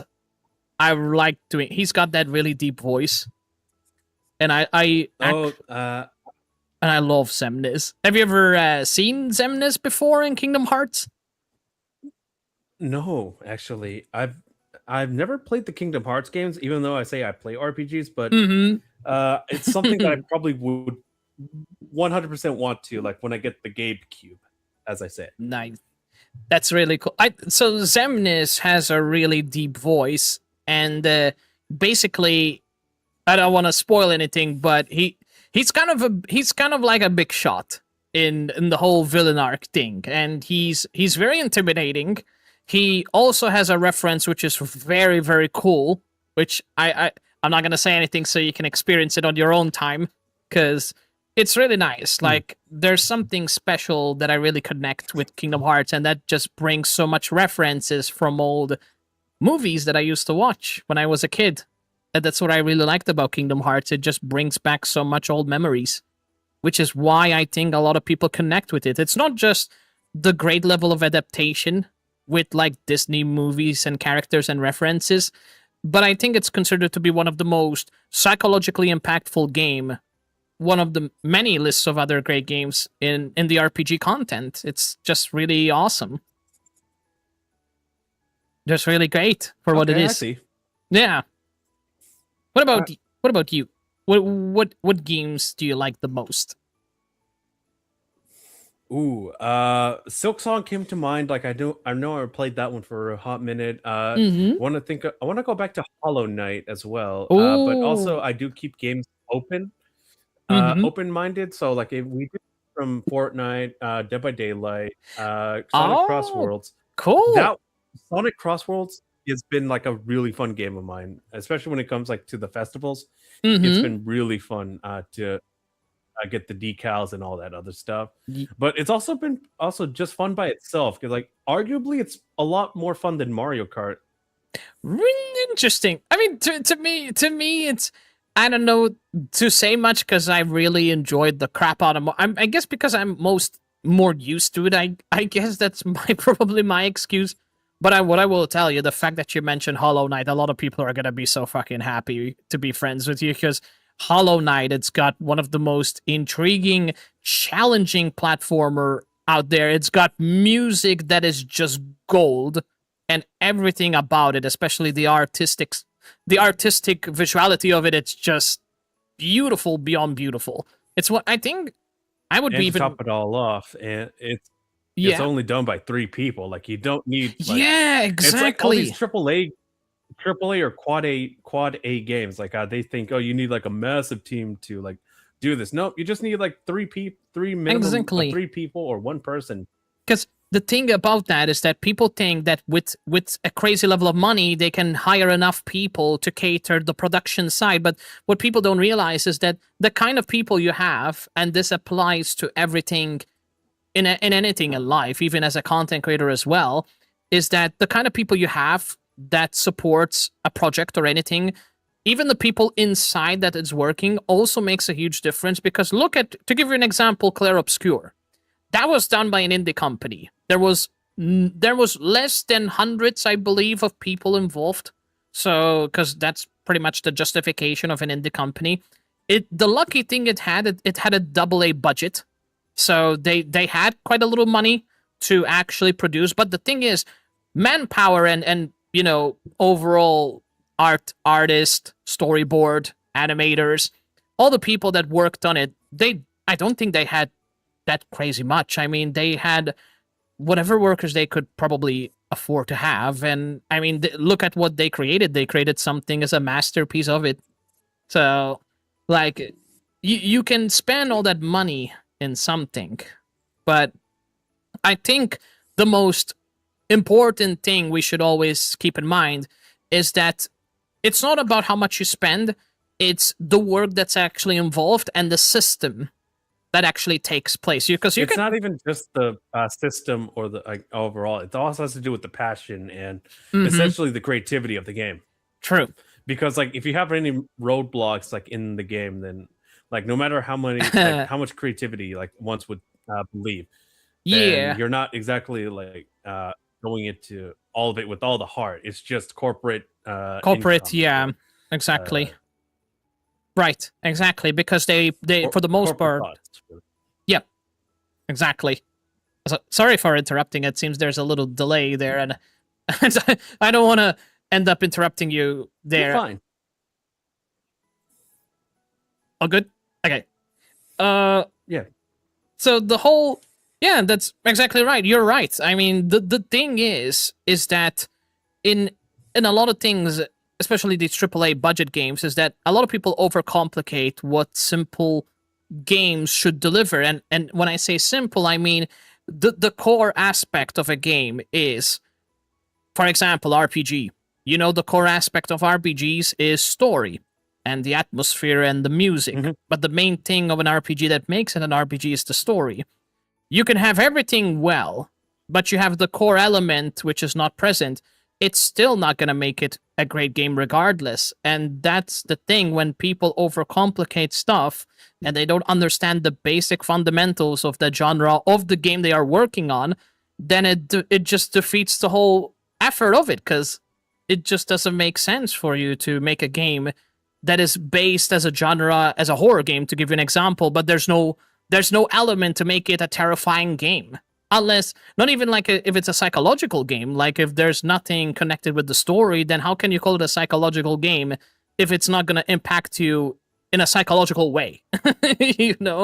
So I guess they overcomplicate, and the indie companies, they know what the people want. They know what the people want in the game to make it fun. I mean, look at Repo.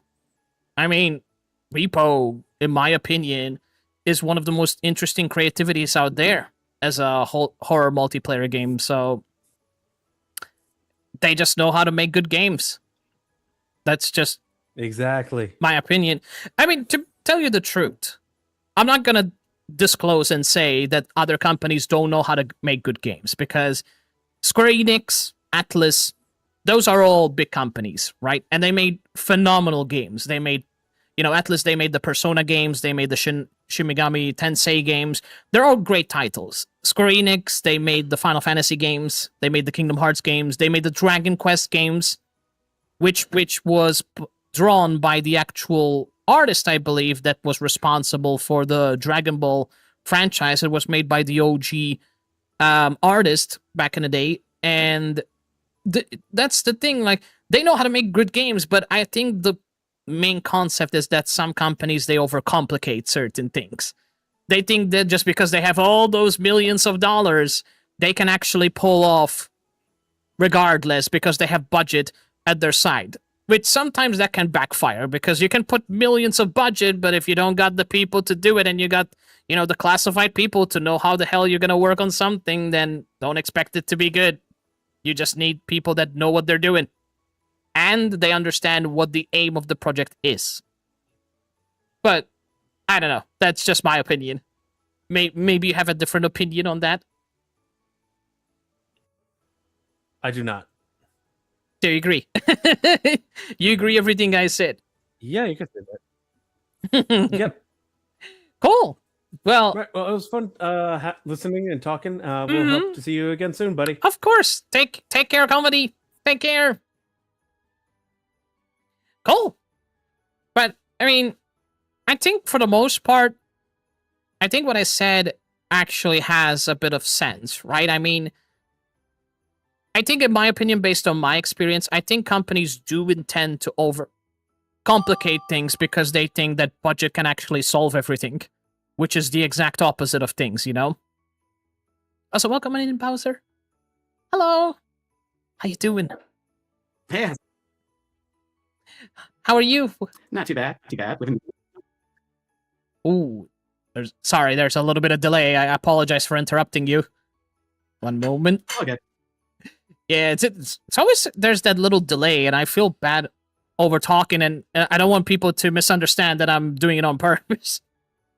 I think if you've been on VupeChat a few times, you kind of learn to expect it. Yeah, that's true. Because I just love hearing people talk and expressing themselves, and I'm gonna be honest, I'm kind of a yapper myself, so I tried to balance it out, but I intend to lose track of, of balancing between the time that I talk and also just listening to people at the same time. I struggle, but I do like hearing people talk. I'm just a big ball yapping. Yeah, same. It's one of those things where it's I actively have to be keeping track of time in my brain. I'm all right, have I said too much? Oh shit, I've said too much. Oh fuck. Yeah, I struggled that. Yeah, it's really hard.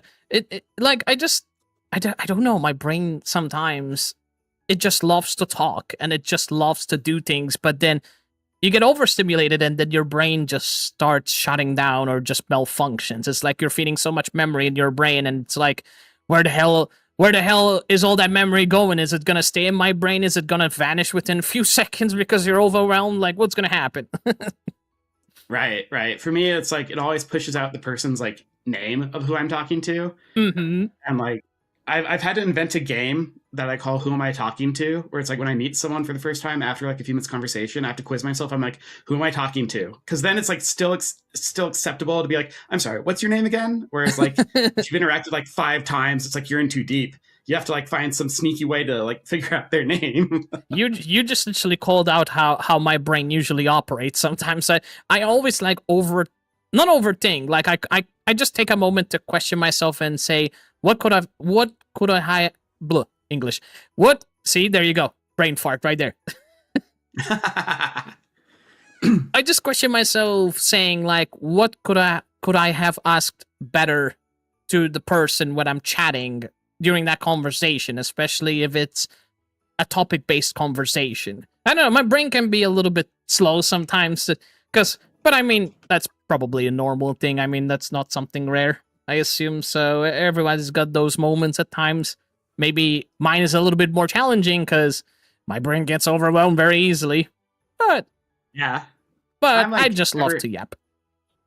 Same. I'm ever so slightly on the spectrum. like Mm-hmm. high masking and stuff. But it's like, so it's like I could like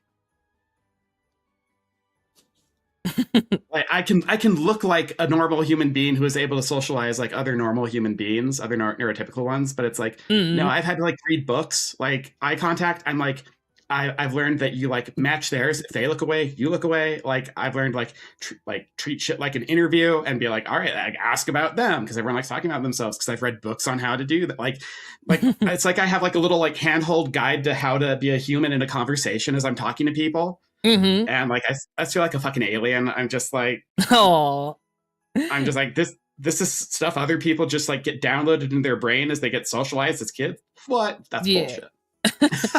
I mean, that's in a way. I mean, you have a point because I think that also comes off exactly like from my childhood as well. Especially, I guess in my case, you know, being born with a within the autism spectrum as well. I think that also plays out a little bit in how the brain process. But at the same time, I think it's a very interesting thing when we notice these things happening, because I think that's a very good step forward in noticing, you know, how to improve things. It also, in my opinion, I think it shows that people really do care a lot when they think about these certain things that happen, because, you know, sometimes people take it for granted, which, you know, it's not really the best thing, because, you know, I just always want to ensure the number one thing is I want to have fun with people when I talk. That's like number one priority. I just want people to be happy. I just want people to be themselves. And that's like the always number one thing. I just want people to just be comfortable. That's number one.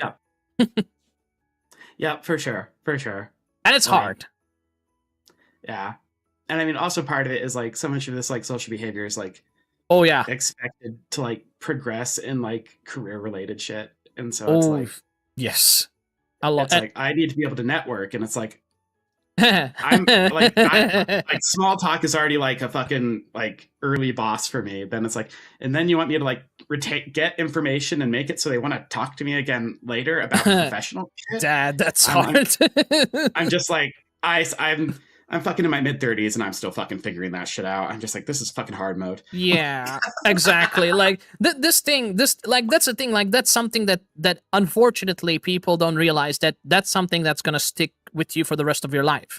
You can improve on it. It's something that can be improved on, but it's not something that can be get rid. In fact, I don't think it's something you can get rid of at all. It's like the same thing when people say, "Hey, your brain operates this way because, you know, a small fraction of it, like the condition actually impacts your brain in a certain way how you think." Yes, you can improve your mindset. And obviously, you know, I always tell it to people that just because in my case I happen to be diagnosed with this, it doesn't give me an excuse to be an asshole.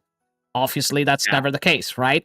But at the same time, I will not lie to people and say, if I feel this is a challenge because there's that sections of my brain which struggles, I will be open about it to people, because then people think, oh, this guy is just, you know, pretending too much to be an idiot, or he's doing it on purpose, when in reality, no, guys, I'm not doing it on purpose.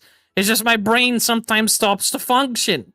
it's just my unfortunate situation that happens with my brain. I don't feel good about it, and sometimes I feel awkward, but it is what it is. You know, we just improve in the best way we can, and it takes time. I know it took me years for me to be this confident to talk to people, because back in the days when I was a child, I was an introvert beyond an introvert. Like, I would just, if there was like a group of 5 and I was the only one out there not talking, I would try to get the motivation to go talk, but when they turn around and look at me trying to get me included, I would just turn around, turn myself into a cute fur ball, wrapped around, and just sit in the corner like that and not even talk. That's how terrible I used to be. It was hard. For me, it was really weird. Like in high school when I finally stopped trying to be a cool kid, which was a good call on my part. Like I have like nerd magnetism. So like other nerds would like default to me being like the head nerd, and I'm like, I don't know why the fuck this is happening, but I like planning hanging out. So I guess I'm head nerd of the little clique. You're like the leader. Yeah, and it's like, all right, well, I guess I have to talk to do this, and it's like, luckily, like these are people who also just want to talk about stupid shit like me.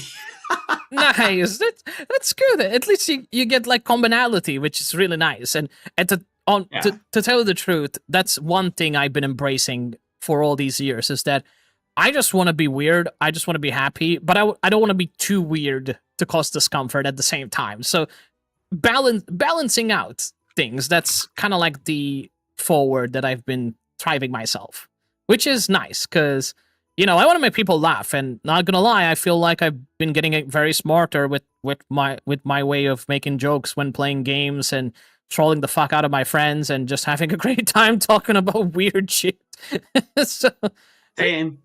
It's great. But for me, it will occasionally like backfire. Like this happened like at the last like VupeChat like event thing, where like I'll be making jokes, but like I don't know how to calibrate like my sense of humor to people. I've still been trying to figure that out. And I'll like go in a weird direction, and then like it just gets awkward. Or like the worst is like I'm not thinking ahead, and then I'll get to a point where it's like, all right, all of my options for how to continue this conversation, I either look stupid or like an asshole. And I'm like, yeah, I feel that. I feel that a lot. At this point, I just want to call. I think we should like accept calling mulligans in conversations. Like when you get to that point, just like mulligan. We have like we just met. Okay, yeah. So we just started our conversation. Let's pretend none of that ever fucking happened.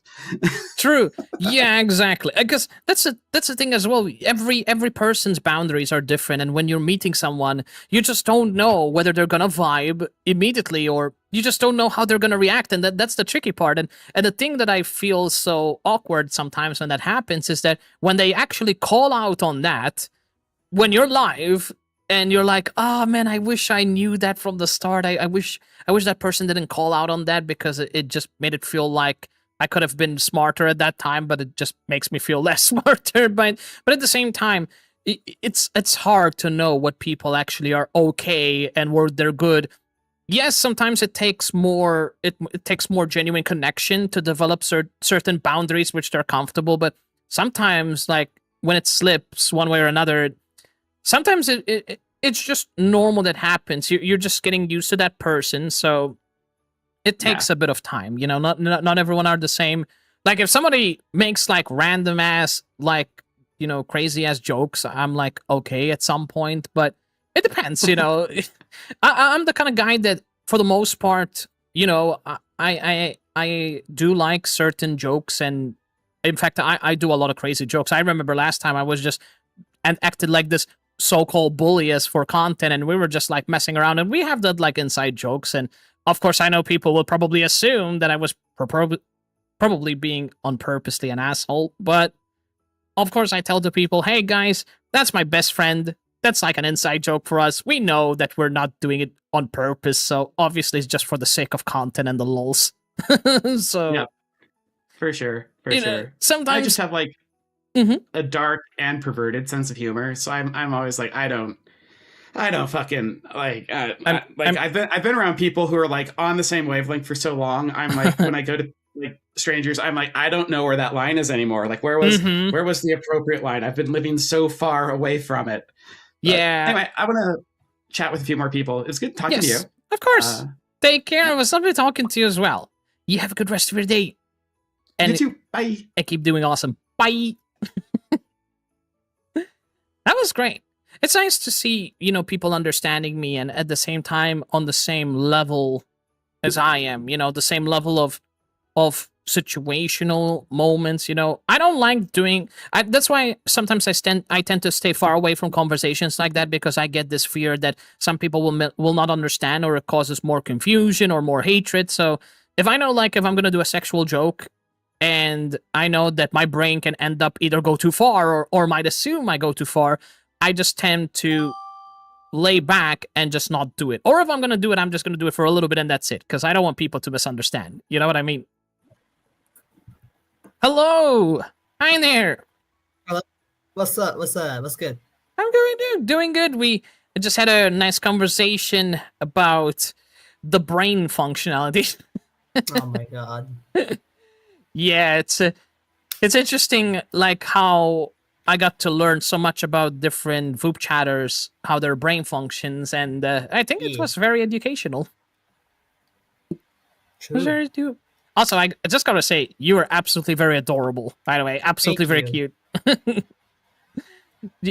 What kind of a VTuber model are you? This VR chat. All right. That reminds me, I need to get into VR chat at some point. I really need to do that. Although I was scared one time getting into VR chat because there was so much complications. Oh, that's cute. I love that toothless. That is lovely. Oh my goodness. Wow, that's how you dance. I don't know how the music goes, but yeah, I know which one that is.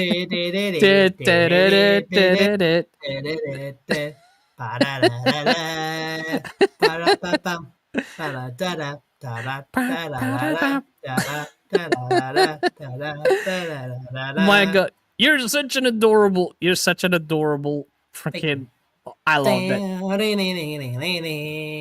You definitely are vibing. The mouth movement. I love the mouth movements. Like, that's so lovely. Oh, what happened to the mouth? Oh my god, I just saw the mouth just get twisted. Yeah. Oh my goodness. But it's happy to meet you there, Stitch. How's your Voop chatting experience been going? Yesterday was the first event for me. Nice. So, like, overall in Voop chat, is this like your second time? Yeah. Awesome. Nice. And how are you finding Voop chat? I was waiting for big VTuber waiting for 2 hours yesterday. Aww. Match. You didn't match. Aw. Don't give up though. There might be another opportunity and you might get lucky for next time. I heard there's like a Monday something. Mm-hmm.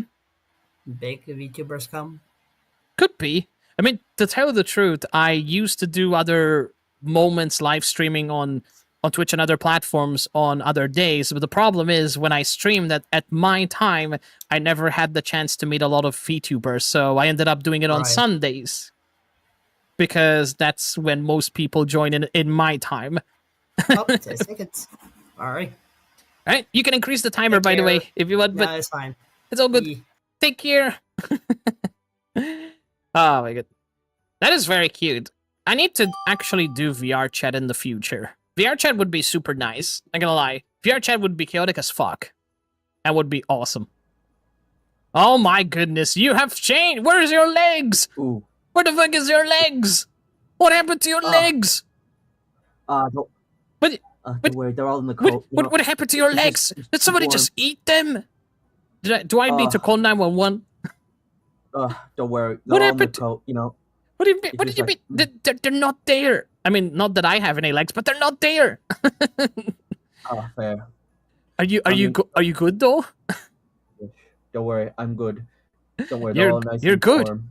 Are you sure you're still alive for now, even though your legs are gone? Yeah. That's Yeah, great. no, yeah.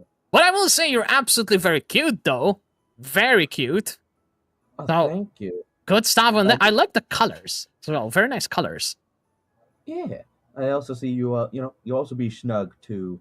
Like I got for Christmas, I got Snuggies. You know those the blanket with sleep. Oh, Yeah. I like Snuggies. snuggies. Snuggies are always nice. I mean, I'm really snugged and it's really warm. It's really comfy because it's really cold outside.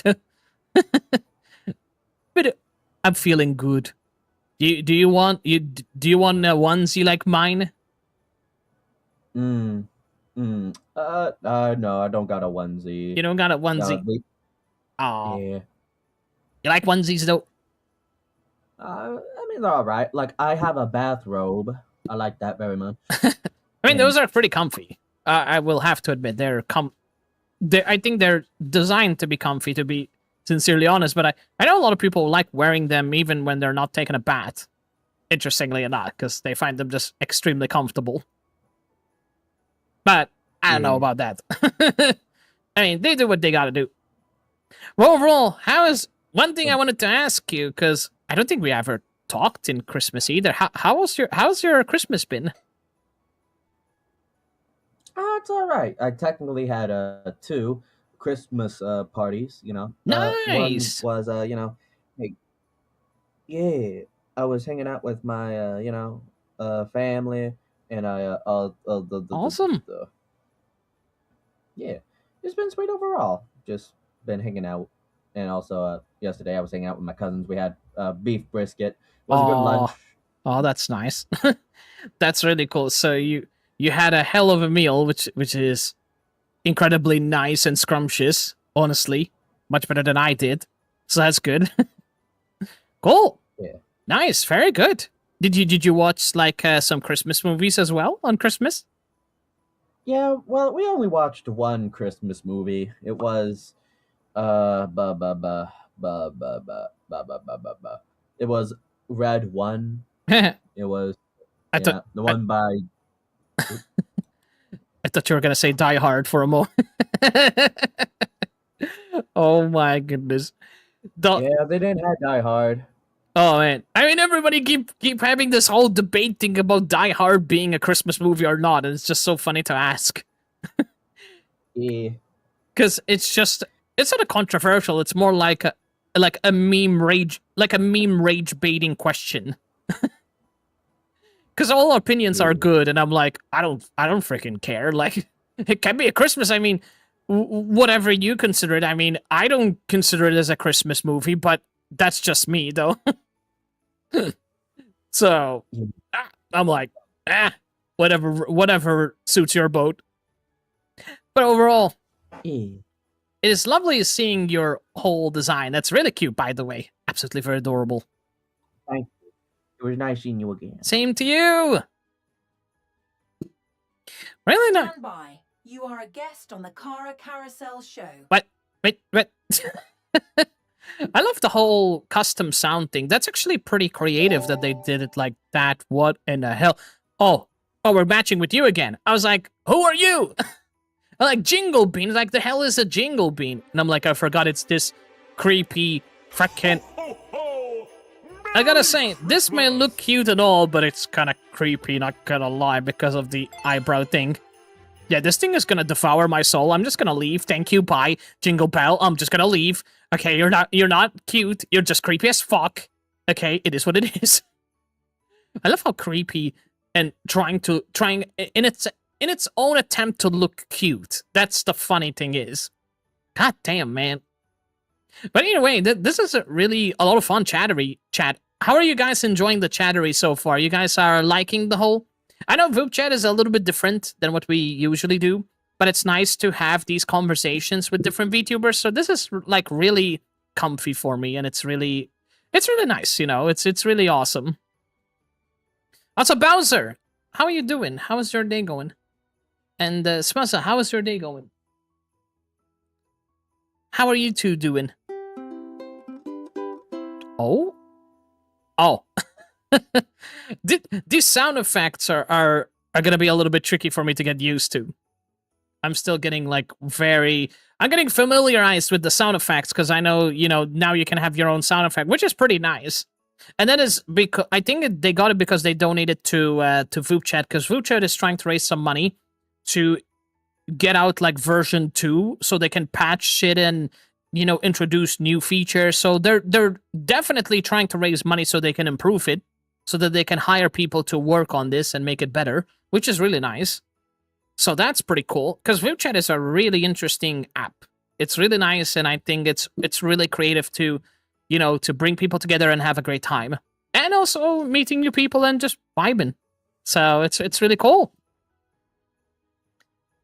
But yeah, I'm really, really doing very well, by the way, y'all. If you guys want to know, like, I'm very happy. I've been pushing out content steadily, and overall, I've been playing some Phasmophobia. I definitely was getting addicted to Phasmophobia again, because I was just grinding to get some level 2 items in the game. Because in the game, when you level up enough, you basically start unlocking like enough.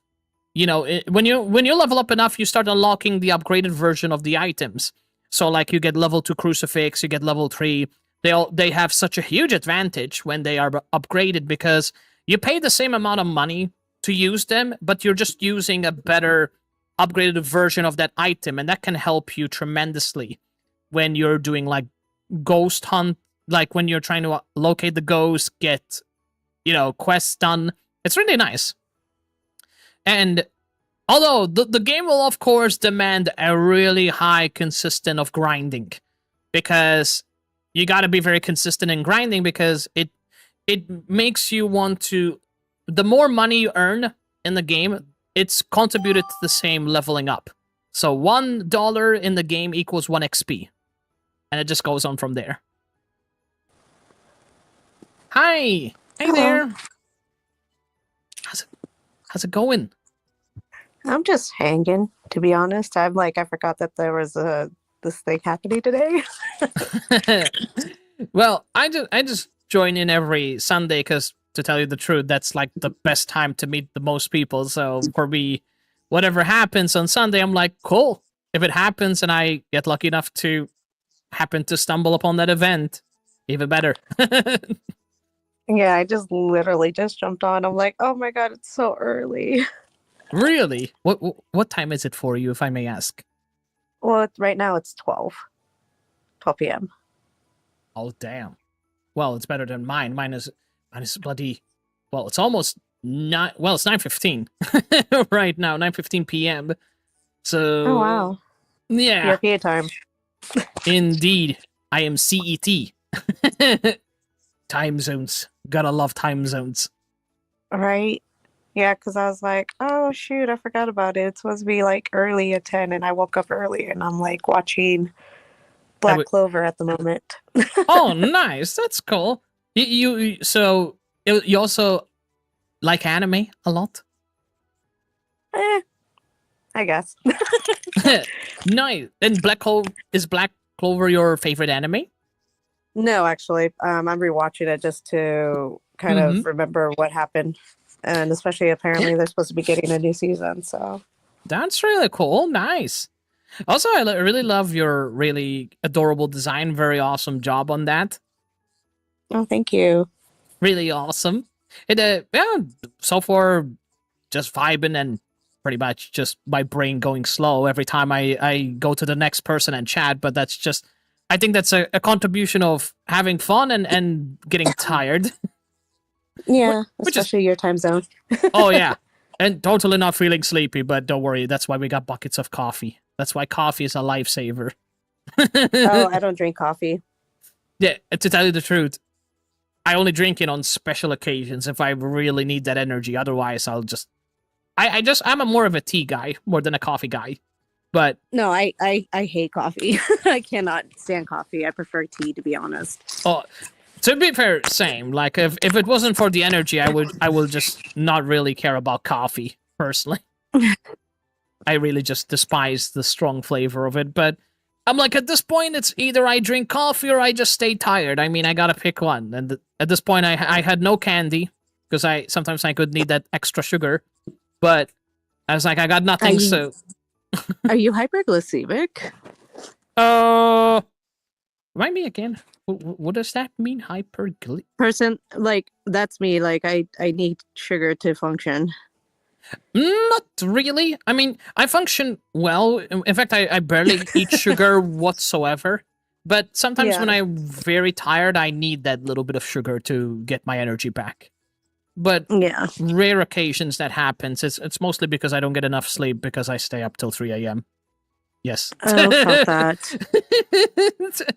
Well, technically, I do go to sleep like around like 9 or 10, but I just like flip my schedule, and now I'm waking up like at 8 in the morning. Oh my god, that's what I tried to do. I tried to trick myself into like staying up till 3 p.m. and like put an alarm clock and say like maybe it helps me to wake up at 8 a.m., but actually it doesn't help at all. Like my body just doesn't want to move, especially when it's cold outside. It doesn't help. True.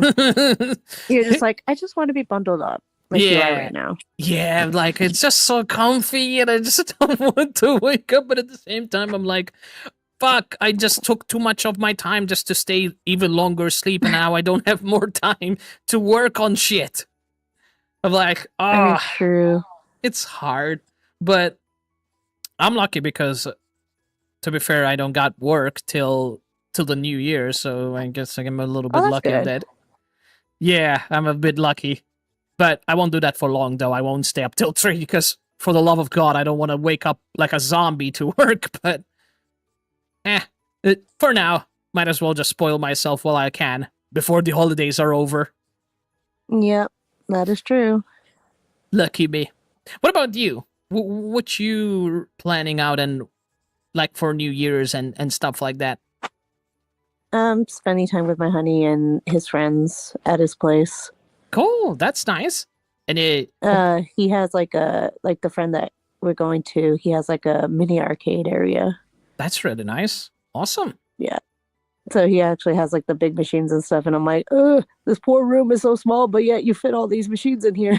I mean, if there's like fun stuff you can do at the same time, there, despite being a small thing, at least that's the most rewarding thing, right? Out of I mean, you should see my room. I mean, I have a freaking PC literally on a dishwasher, so imagine how small it is. I don't even got space to fit in my gaming setup anywhere, so I'm streaming in my little tiny space, and if somebody were to watch me how I stream, they would be very surprised. I mean, you got to do what you got to do, to be honest, especially like if you are comfortable there, at least, might as well do it, Exactly. I mean, comfortable or not, I mean, the problem is like financially to even get an apartment or anything, it's just a little bit out of the question at the moment. So either way, I'm kind of left without the choice to, especially the economy.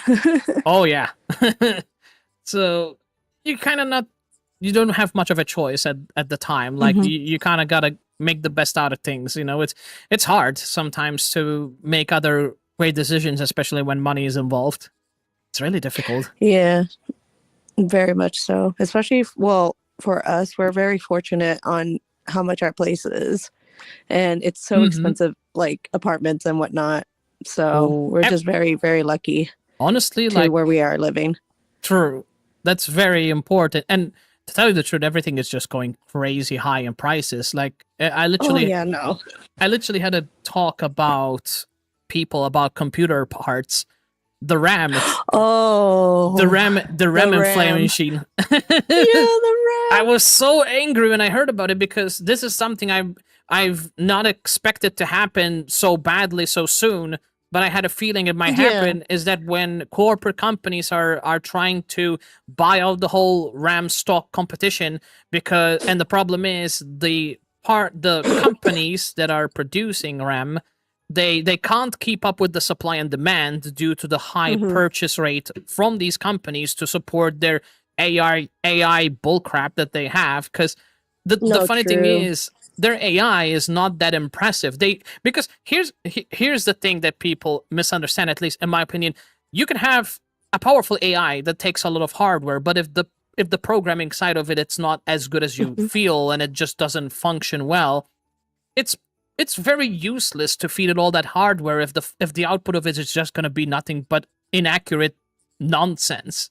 It's like Linus Tech Tip, he literally introduced the Apple AI, and when he asked simple questions, he was like, why is Apple AI so popular? Like, I'm Apple AI. I'm a genius and will help you to understand all your information needs. And he's like, but that's not what I asked you, genius. I'm asking you, why are you good? And that's a good example of how AI can be inaccurate. And this was by Apple themselves, and the controversy about it was just disaster. It was just very wacky as an application. Yeah, I feel like a lot of people are going to try to be dependent on like the AI and stuff too, and I'm like, do you guys have not common sense these days? I think or free will? I'm gonna be honest with you. Like, I use ChatGPT for research purposes sometimes, but I like to cross-check things as well. Yeah. Because I don't rely fully on AI. I know AI, I'm smart enough to know that AI can be inaccurate a lot of times, so it's always wise to cross-check information, which a lot of people don't do. I know that for a fact.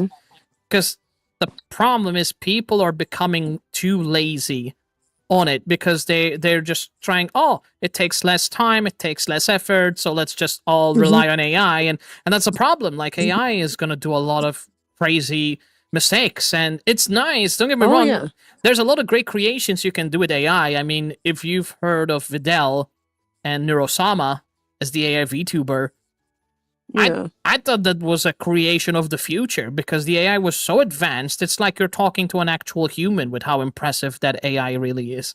It acts like a human, it interacts like a person, and literally behaves like an actual young girl. Like, she literally knows how to behave with people, how to act. She's got that gremlin side to entertain. She's programmed also to play games very well, which is impressive as heck to see AI play games so damn well.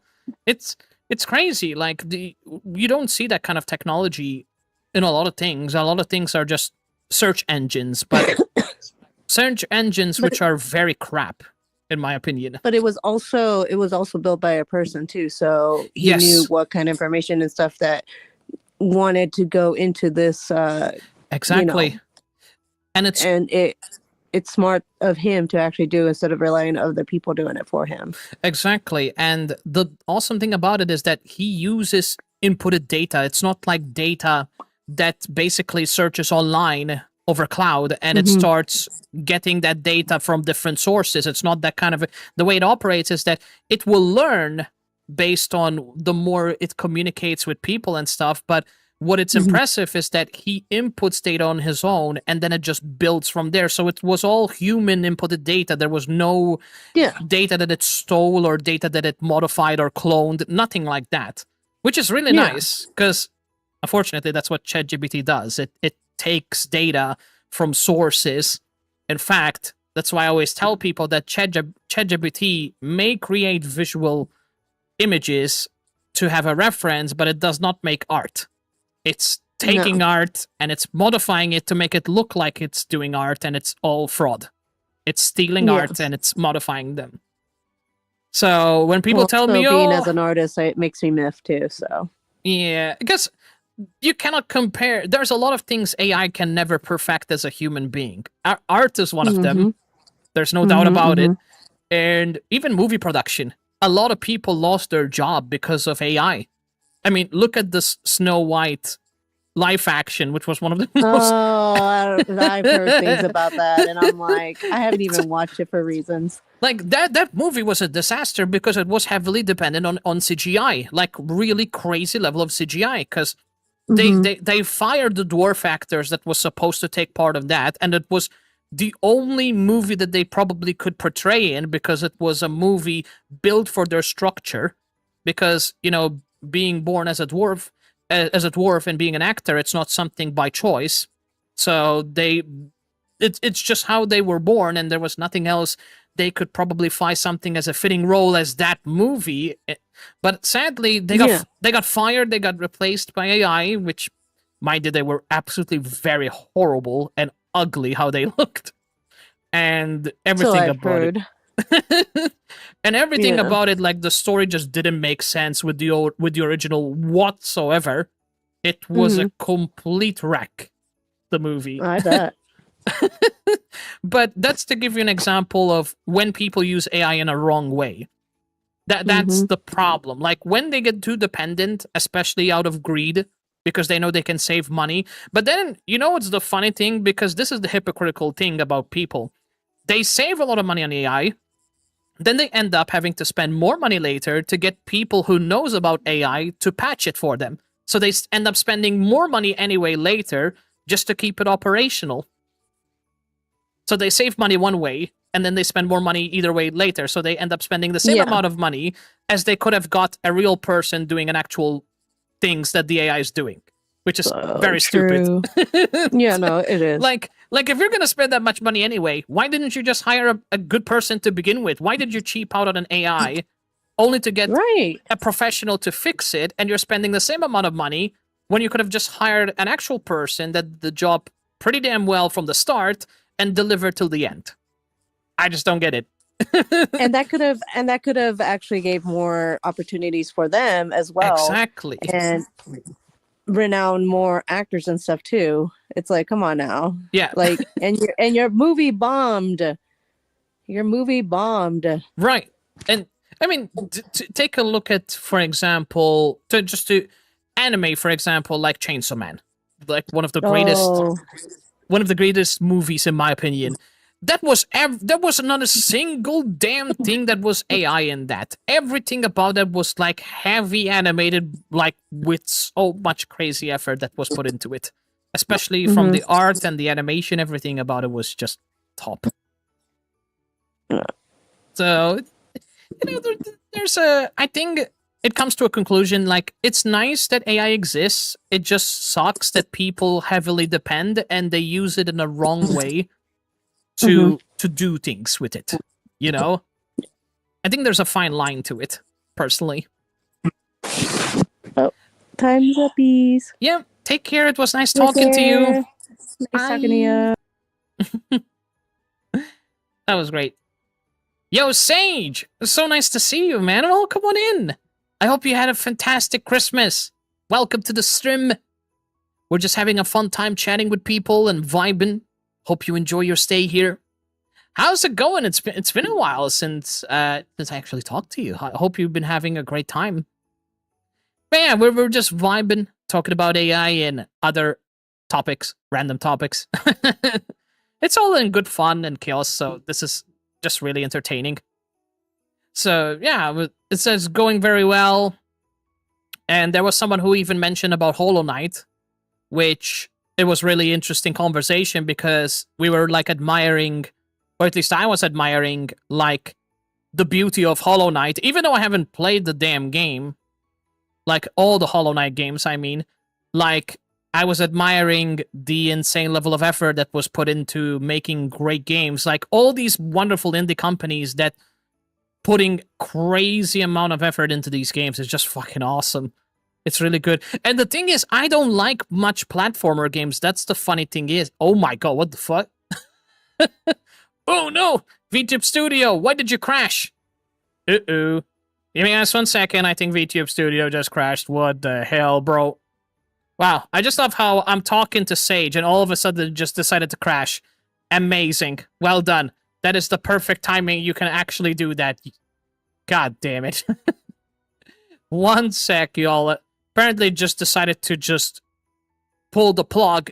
.exe stop working, malfunctioning, easy clap. God damn, man. Hold on. Let me just bring the sucker back up again. Come on, friend. Come on, friend. Let's do it. Let's bring it back up again. Don't mind me, chat. I'm just gonna bring it back up. It just decided to just not function. God damn, man. Just doing life, surviving. Interesting. The usual stuff. The usual adult life. Surviving the world. But overall, I hope you're excited for 2026. Or at least, I hope that hopefully 2026 will be... you will be expecting it to be a bit better year than 2025.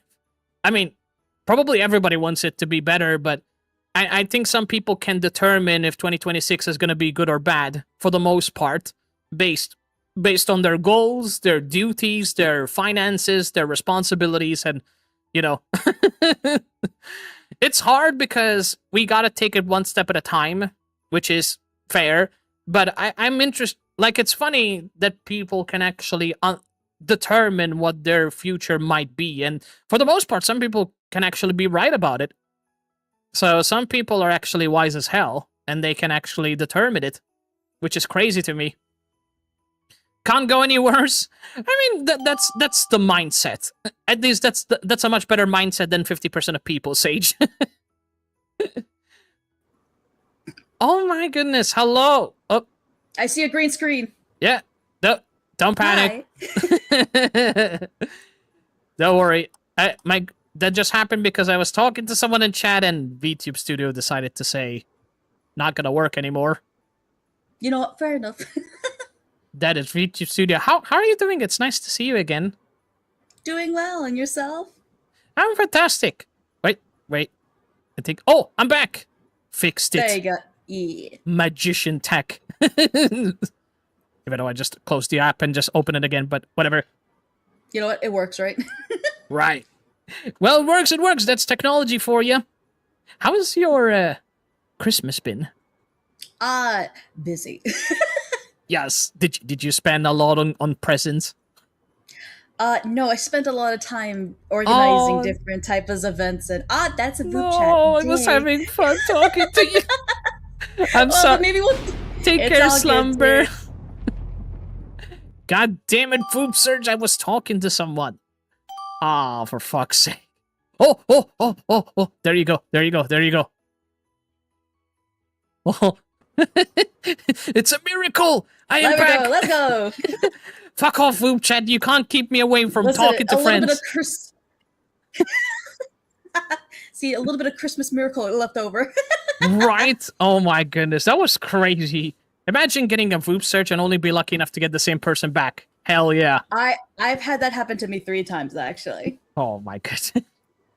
I'm a little bit lucky when it comes to probability. Oh, so you're saying your luck. So wait a minute, so that makes us both lucky, because a lot of people tell me I'm very lucky, so are you considering yourself the same luck that I have? By obligation, I have to accept I'm lucky. I threw 5 D&D dice and they all land on a 20. Oh. Okay, that is very lucky, actually. Although, Yeah, the statistics behind that is like, those are weighted. Because my friends have weighted every dice I had. They weighted their dice and they're like, how the fuck do you have an average roll of 18? I'm like, I don't know. yeah, that is very lucky. You got... I mean, to tell you the truth, if you told me you won the lottery, I will tell you might be one of the most luckiest person in the world. Just for that. I would not consider myself lucky because I'd be like, I can no longer go outside. Why? If I won the lottery, everything that I had in my body that was considered lucky just turned to bad luck. So I'm gonna go outside and get hit by a random fucking flying piano now. Oh my god. I mean, if you consider 1 in a million probability of getting a lottery ticket not lucky, then god damn. that's crazy. There's a reason why I say that. I have something of a curse/blessing that I call, I have horribly good luck. The greater that something lucky happens, the more devastating the outcome for me is. Oh god. I got ran over by a car, and I found $500 on the ground. God, what? Why? Why you gotta make it?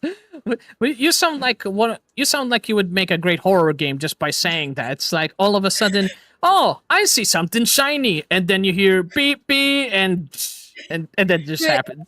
Even a beep. I just got ran over. Luckily, I broke no bones in my body. I got like face first. Checked my glasses to make sure I was okay. Checked if I was dead or not. See if I'm bleeding, and then I'm like, "Is that a roll of cash? Hell yeah!" Just walk away. Oh my god! I love how someone in chat is saying it's called balance. I mean, picking up a $500 bill on the ground and getting hit by a truck is not a fucking balance by any means. That's called the gods have turned on you and they are not merciful by any means. I mean, I had something even worse. Like, this isn't like, I'm not gonna be like dark about it, but like it was pretty bad. My mother had stage 3 cancer. My dad got fired and did not get unemployment because of it. And Jesus. I managed to get a job that paid for everything, and then my school paid for all of our lunches, and then I got into the college I wanted to get into. That is still not the same kind of balance. Then out of nowhere, my mother like survived her stage 3 cancer that was mutated with no like residue left over. Like everything was just gone, and not only that, the hospital was so like enthralled by her positive attitude that they actually paid off her bill for her too. You know what? That's what I call the ultimate luck. My God, like. Yeah, I have horribly good luck. The better something lucky is, the worse something happens to me, because I immediately also extremely fractured my leg hearing that news about my mother. Imagine you just get so lucky for something good to happen that you expect the bad luck to happen, and then the bad luck you expect it to happen to be at that worst stage would not be the worst stage you would expect it to be. Is that considered like double luck? I just know, like, if I hear anything good happen to me, I'm like, okay, do I have to watch out something? Like, do I have to wait for a knife to fly at me? What's going to happen today? You know what you're just talking about? You're just literally calling out the exact concept. There was a movie of a horror movie. The train one? Yeah, that. And it's the exact same fucking thing you're talking about.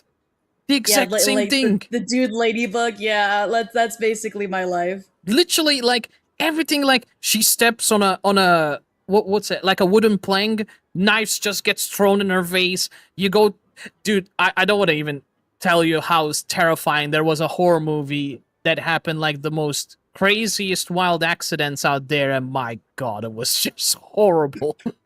Oh yeah, no. Because it doesn't help that I'm also, because like I call myself superstitious. Like it's really dumb to believe this, but I've had so many things happen to my life that I can't do it. Whenever it's winter and I'm working somewhere in the thing and the power goes out of my job, I tell someone, you cannot leave my side. You must walk with me as I go over here because I will die this probably time. They're like, what do you mean? And my friend didn't believe me. So I start walking in the back to get some stuff. All these cars out of nowhere start flying towards us, trying to hit us. Like it's just a straight. Yeah, they're like, what the fuck's like? Don't worry about that. Just go left. They can't go left for some reason. Oh my god! And he's like, what the fuck you mean they can't go left? Just trust me. Just go left. And then they only go. I was like, how much time? Shut up. Do not acknowledge them because you'll give it power. And I do not want to fight for my life because we're about to go into the freezer. No matter what happens, you better open this thing and not acknowledge whatever speaks into your ear. What? I go into the freezer. The door automatically tries to close and he's trying to keep it open. I'm like, fuck you. I'm getting this thing of ice cream because this bitch wants it. Jesus. Well, I mean, my luck... Well, I wouldn't say my luck was as bad as yours, because Jesus Christ, that's like... I think if there was like an Olympic sport about bad luck, you would definitely win all the trophies. That's for damn sure, because my God, that was crazy. I can't win those because that means that's good luck and therefore the bad luck. Oh shit! Right. It will backfire. It's like, oh no, what's the worst that can happen? You win a trophy and then it just breaks or it just shatters or oh my god, that is so what. Honestly, I need to find that movie and tell you about it because that's the exact move. That's the exact concept of a movie that I watched. That I don't even want to tell you how creepy it was. It literally happened in a hospital. And it was just fucking terrifying as fuck. It's funny though. I use my bad luck, my horribly good luck to my advantage sometimes. Because like sometimes I'll be like, I don't know why my friends are stupid. I don't know why you guys want to go to a fucking cemetery in the middle of the night. I don't know what's wrong with you. This is why Hispanics and other like minorities live because we know not to go towards the danger. Oh my god! I mean, to be fair. Sometimes I be like that. Like sometimes I say if it's an unnecessary risk that I can avoid, I just don't take it because why? Yeah. Why take that risk? You know, it's like just no thank you.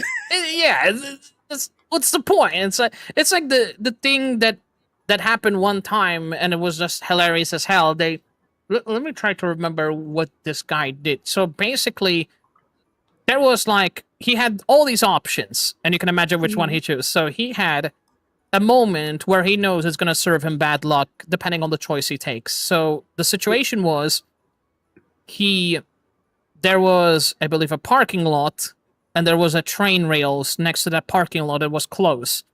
And then, unfortunately, when he was driving, the car itself, it basically latched on into something and it got stuck on the rails, and obviously the train was about to arrive and it's gonna crash into it and turn it into probably tissue paper. And of course he had three choices to do. Either there was someone there that he can warn the train to stop before it actually ends up hitting the car, which most likely would have not happened because the train was coming at a high speed. Either he tries to push out the car out of the rail, it was literally stuck to the ground. There was like a piece of metal that was holding the car in. Probably something got wedged into the backside of the car, and he was trying to push the car out of the way, thinking that he's Hulk or something. Or he would stay in the car, and he would try to drive his way out of the rails. And I'm like, that's a very bad idea. You know what's funny? He could have done number 4, my lord. Unbuckle the seatbelt and get out the fucking car. Exactly. And I'm like, genius, just leave the car and leave. What the fuck are you doing? Why are you risking your life for a car? And he's like there trying to push it in. And of course, and he hears something and it's like, what the fuck am I hearing? and then you hear like you see the lights of the train coming by, and he's just like calmly there, still on the wrecks. I'm like, then like this guy's an idiot. Like, get the fuck out of those rails, man. Like, what are you doing? He was like, you know what? I have so much debt, and I'm tired of life. I'm just gonna accept it. He just doesn't care. Like, there are some people like that. I understand. I'm like, but also, where's the common sense at? Like seatbelt. It's not like it's choking you. Be like, stay here with me forever. Like the car's not doing that to you. Right? And that's the funny question I always ask people. What the hell is common sense anymore? What is that? Dude, common sense does not exist in horror movies. And it's funny because, like I told you, my friends took me to, I don't know why. They said, oh, you're supernatural, right? I was like, yeah, can you help us with this? I'm like, I don't like where this conversation's going. They're like, oh, okay, we're just kidding. We start walking, and I'm like, guys, we shouldn't be here. It's like, oh, wow, you really are. I'm like, what do you mean? We're in the cemetery. Bitch, what you mean we in the cemetery? I don't see, oh, there's the headstones. Oh, my. And because they knew I was supernatural, they believed everything I said. So everything I told them was the opposite of what was actually happening. I was like, oh, it's over there. We need to stay away from there. Oh, let's go over there. I'm like, thank God they're idiots. Thank God they're stupid. Because the thing that was actually chasing us and like trying to latch onto people was fucking behind us. And I'm like, oh God. Because the problem is because of my sight, I don't know what's real sometimes, and I don't know if it was actually a person stalking us or like a spirit. Oh, so I'm like, goodness. I will pick up this rock. If this bitch comes closer, I will go to crying for saving my life and my stupid friends. Damn. I don't know karate, but goddamn, I know survival crazy.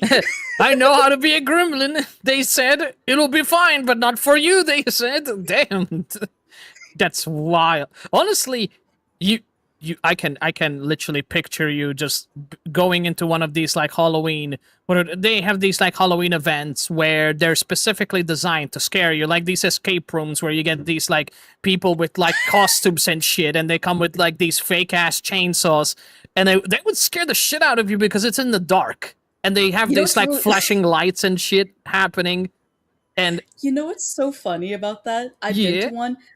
I scream constantly on stream. I can imagine because I know it's fake and it can't hurt me. However, IRL, I don't scream. Like if someone's running me down with a knife, I'm like, bitch, try me. I need one reason just to stab you back. Give me one reason why I should just gut you right now. I don't need much. Just go on. Go on. Make my day. Make my day. I'm a Hispanic Asian full of anger. Make my day. Damn. I like how you have like the no chill vibe in reality. That's actually rare to see. Damn. Like I'm very chill, but like I also have like I'm very calm and collective. I like to be nice, but some days it's like you lose. I want an excuse. Give me my excuse. Oh God. You're a masochist. You're a certified masochist then. God damn. Oh no, not masochist. I don't want to be, because I'm a logic person. If I'm gonna beat the shit out of somebody, I need to look like I'm the victim so I don't get in trouble. That is. Hold on, sorry. What? Can you repeat that?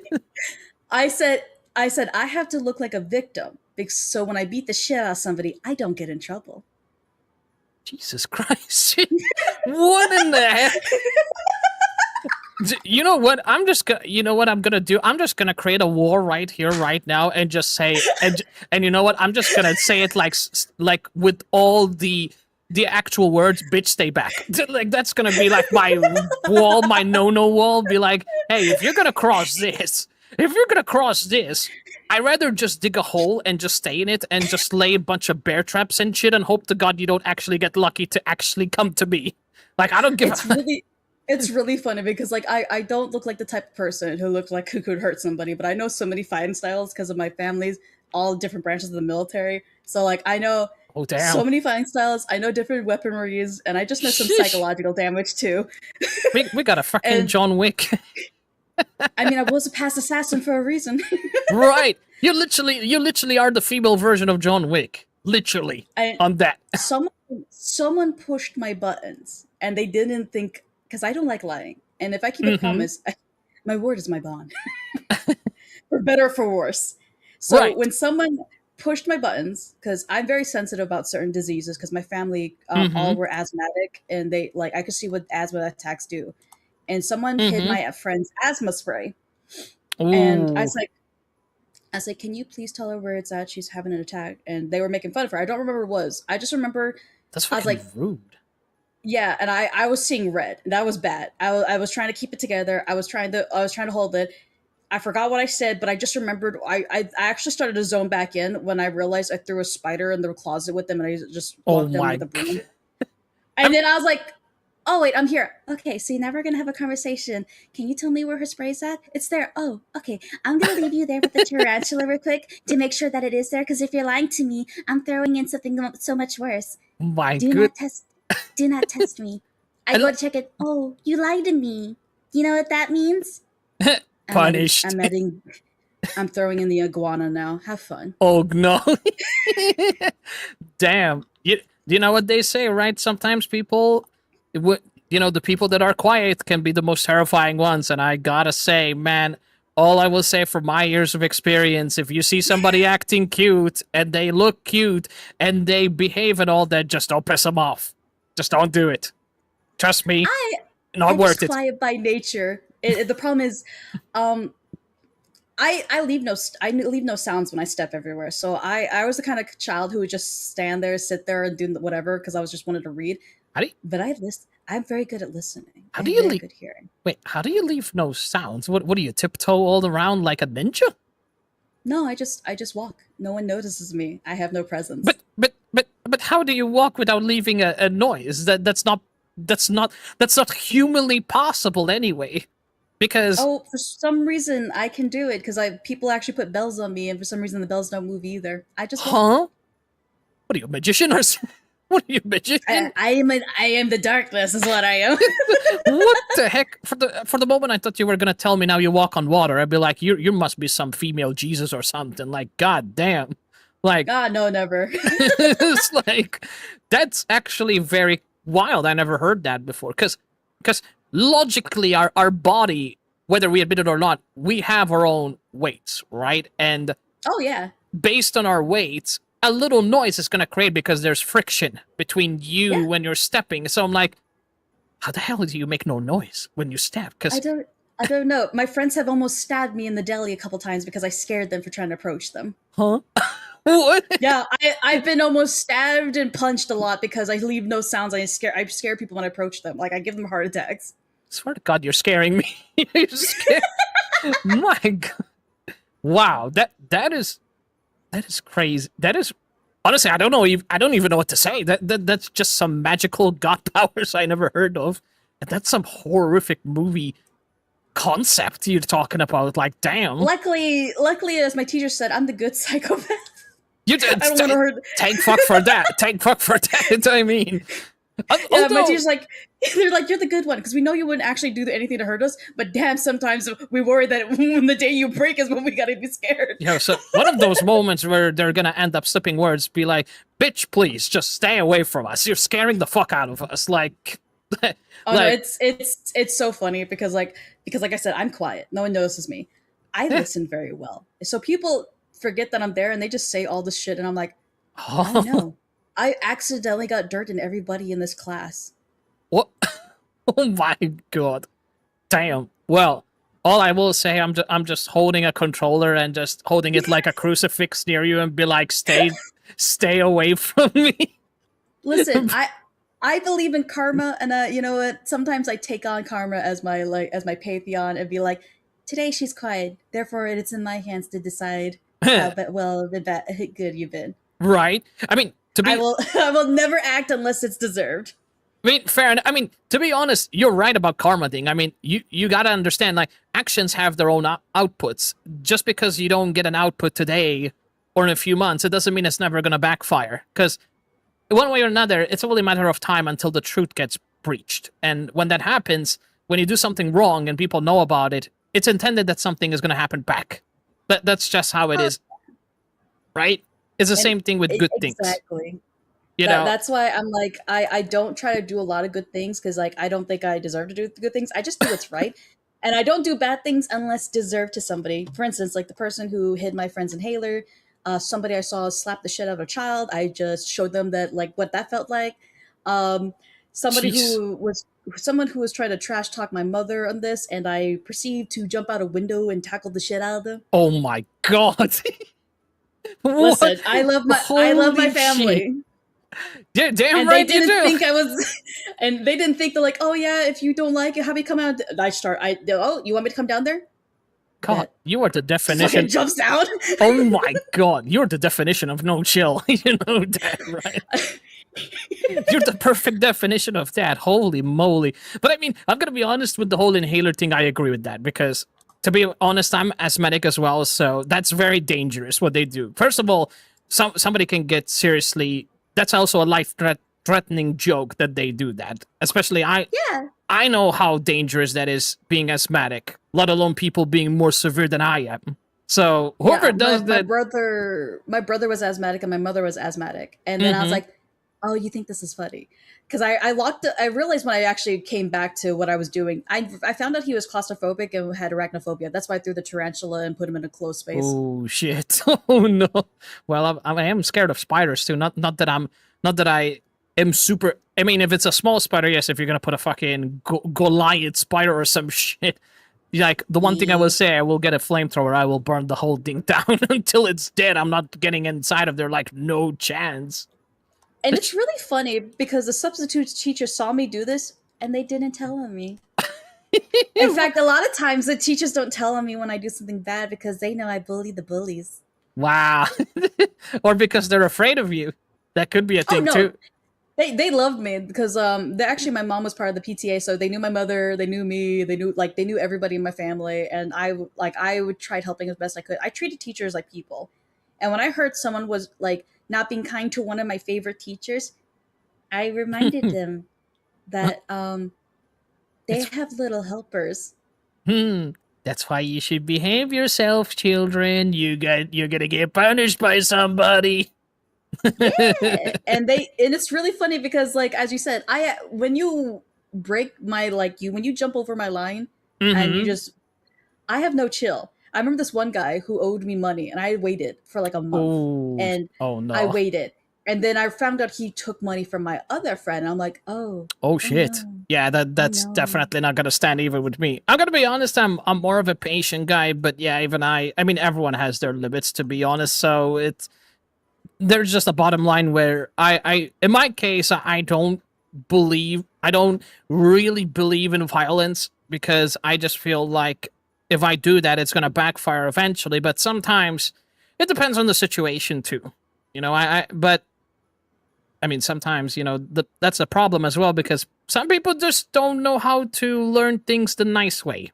And you're kind of being pushed to do the hard way. And I was the one who was willing to do it because, like, I could stand up for myself. I'm a big girl. I could take a hit. I took it. I took some stabs before in a gunshot. So I went over to them and I'm like, hey, you owe me money. Like now, today. And then they tried running away from me and they ran away to the boys' bathroom. And I'm like, oh, that's cute. I walk into the boys' bathroom. Oh my god. Go ahead. Tell the teachers that a girl was in here. Are you not embarrassed? Go ahead. Now, I'm going to drag you by your dreads. And if you don't give me my change, as well as my friend's change, I'm going to proceed to put your face in this blue-filled toilet. Jeez, man. Wow. Holy... You should be a voice actor at this point. Like, god damn. Like, this is just unfiltered, unhinged, crazy... Oh yeah, no, it was bad because, like, I grabbed him by his hair, and then I immediately stepped at the back of his knees to get him on his knees, too. What? Yeah. Oh my goodness. Yeah, if you put a little pressure behind someone's back of their knees, you can easily put them down. Chat, where's my wall? I'm just putting this crucifix in front of you. There you go. Be gone. Be gone. Get away. Listen, you've done nothing wrong. There's no reason for you to see the other side. There's a reason why I have my piece, because I have two sides to me. Yeah, the cute side and the devil side. That's a very nice design, by the way. I love how you changed that. Even though technically you have the beautiful model side, and even though your beauty is not gonna fool anybody. Cause my God. I just, I get it. It takes a lot to make me angry, though. So not a lot of people have seen my angry side. Oh, trust me. I've seen a fair share of ladies getting pissed off, and you don't want that. You don't want that. The thing about me is I'm a quiet, silent kind of wrath. Mm-hmm. You're kind of like me, actually. I'm like I stay silent, but when I get boiled up, I'm like, yeah, that's not gonna go well. Even though I'm much calmer than what I used to be, but yes, there's some things like when people do it on purpose. That's where I just don't like it, because I know these are the kind of people that they won't listen, even if you try hard to be nice. Just the arrogance and the stubbornness of some people. It's just too much, because these people are just not gonna take you seriously no matter how much you try, and they will push you to do this kind of shit. Although I'm the kind of person, if they go far, that's not gonna stand, because I will defend what I love and what's important to me, and it will take God miracle for me not to do it. So I'm not I may look quiet and all, but I'm not an innocent child by any means.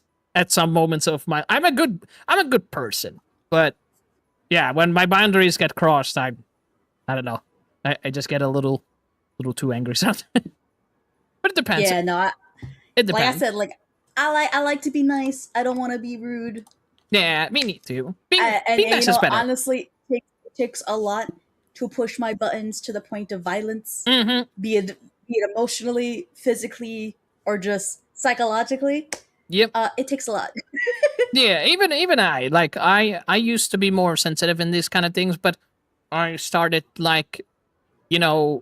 being more, not, I guess resilient is the right word, probably more like used to this stuff, to be able to it depends on the situation, of course, but kind of have a little bit more patience in these things before I action it. If it goes well and beyond at the very start, then no, there's no way in hell. I'm gonna be more patient. But interesting how you just ended up turning a wholesome conversation about you trying to go absolute ham on someone. Jeez. It's like, you just showed and proved to all the people that sometimes acting all cute and nice is just a defense mechanism of getting the fuck away from someone. I just like to be myself. I'm a quiet person by nature. There's nothing wrong with that. Just gotta be careful. You're not convincing. Well, no, that's the thing. This is what I'm trying to say. You may judge me by my cover, and you may read the summary on the back of my book, but beware the pictures and the images within inside the pages I hold. That is kind of me, actually. That's kind of me.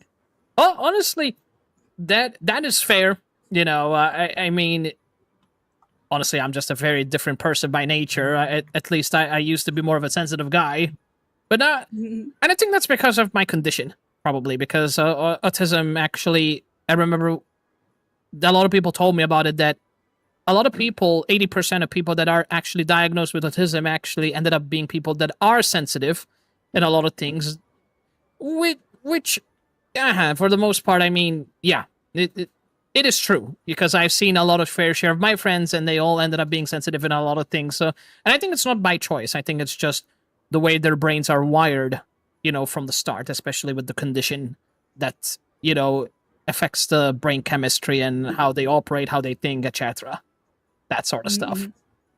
Yeah. I don't know. Or it depends on the severity as well, because I know, having a little bit of autism compared to a lot, that can also make a difference. And it also depends how you are brought up as well. That plays a big role in today's society. In fact, I still believe till this day that 60% of the world's filth, because that's the right word for some people. Unfortunately, it sounds mean to say, but unfortunately, that's how it feels like. And the problem with these people is that either they were not fortunate enough to be brought up well, which is mostly the problem, or because they've been impacted so negatively in their life that it led them to become... Because here's the funny thing, I've been literally watching stories and stuff, and it's very sad to see a lot of people that were so good literally ended up changing to completely negative just because they were so unfortunate enough to be impacted by so much negative things. But I mean, there are ways to. I still feel like there are ways to help yourself and deal with these situations. It's just not everyone is fortunate enough to. Some people just need more help than others. I mean, that's the real truth, and some people just take it for granted and they feel like they're indestructible and they're super beings and everyone can handle shit. And turns out they're not as indestructible as they think they are, especially psychologically wise. So, fortunately, that's a reality. But one thing I will say is that I try to stay far away from people like that. I just rely myself with good, awesome people like yourself and being chaotic as well. Because why the hell not? Even though I was very surprised you mentioned all of this, I never actually met a person like that before. That's actually kind of badass at the same time. I'm keeping my goddamn crucifix like right here. Just stay over there. But overall, only fear me if you do something bad, is what I tell people. I mean, I don't know what the definition of bad is by your dictionary, but I mean, don't harm yourself, and don't harm others. That's being a masochist when playing video games like Souls-like game count as a masochist. No, but I mean harm myself. I mean like don't let self-doubt hurt yourself. Ooh, that's gonna be a hard one. I struggle with that. I'm gonna be honest, but not as much as I used to. And don't worry. Usually that means because like with people like that, especially my close friends, I am aggressively caring to them. Interesting. I wish I had somebody aggressively caring too. Because like I'm bad at messaging people, but I'm gonna call like, "Bitch, you're beautiful. Love yourself, whore," and I'll just go away. So like, what the fuck? I'm like, you'll remember that, won't you? Aggressively loved. You mean those words will stick with you all day now? Because you're not gonna forget them. You know what? You just proved it very beautiful because I laughed when you made it sound like that because you know that deep down you're not being an asshole. You're just making it sound like it just to make it more funny and more positive. As an output. So it actually makes it more impactful. So psychologically, you know that you as a friend, I know you're doing it not to be an asshole, but on the contrary, just to make it sound funny and make it sound a bit more wholesome, so it's more impactful, which is good. I wish I had that energy. Because I've learned in life, good things are nice, but they're fleeting. Bad things, some reason, sits in us for longer and festers. So it does. If I'm gonna give you a compliment, I'm gonna make it sound kind of like an insult, but definitely it's gonna sound funny when I do it. Well, I'd be like yourself and be like, "Bitch, you're beautiful." Now shut the fuck up about degrading my friend. I will get you. You listen to me here, you little shit. You are amazing, and you're going to take my word for it. Otherwise, I will beat the crap out of you. Okay. Exactly. See? Like that sticks just so much longer. It's actually funny when you put it like that. That's kind of like the sense of humorous way to compliment. Although some people, obviously, we gotta do it with people that actually know you. You're not gonna do it with some random ass person and be like that, Otherwise, yeah. That's I do it with people that I've known for a while and I love them. And depending on the person, I'll be like, "How's your day been today?" Before I say something. Oh, okay, it's been good. Okay, good. Motherfucker, you're great. I love it. Having a bad day, I can't do that to them. I was like, "Oh, you want to listen?" Out. I'm actually kind of like. Go on. I was gonna say I'm kind of interested that one day you're gonna do that to me on VupeChat. You'd be like, "What the fuck have you been?" You'd be like, "I'm just here, good." I'm like, "Bitch, you better tell me you're fucking good." It depends, because like sometimes I'll see something like, "Hi, how you doing? What's up, bestie?" Yeah, the usual vibe. Although. That I think that's more of a. I mean, I used to be like that. To be fair, like, I don't know. It's so hard for me to have that energy because I know a lot of people have that like bestie vibes. I usually see that amongst a lot of female creators. That have that really, energetic vibe. I like that, to be honest. I think that's more expressive. So funny? I get more bestie vibes from my dudes than my dudettes. Really? Oh damn! I'll be like, what's Yeah, for my girls, I'm like, "What's up?" He's like, "I'm doing good, but not so great." "Why is that?" "You're a man." Your man is in this call with me, and my man is being a whore flirting with him. I was like, all those bitches, you and me together, let's ride off into the sunset. Wow. Damn. Holy shit. Because there's like this whole meme thing on the internet where it's like, usually like the majority of them be like, you know, like female creators interacting, they have this like high energy, and then you meet the guys, they're like, sup.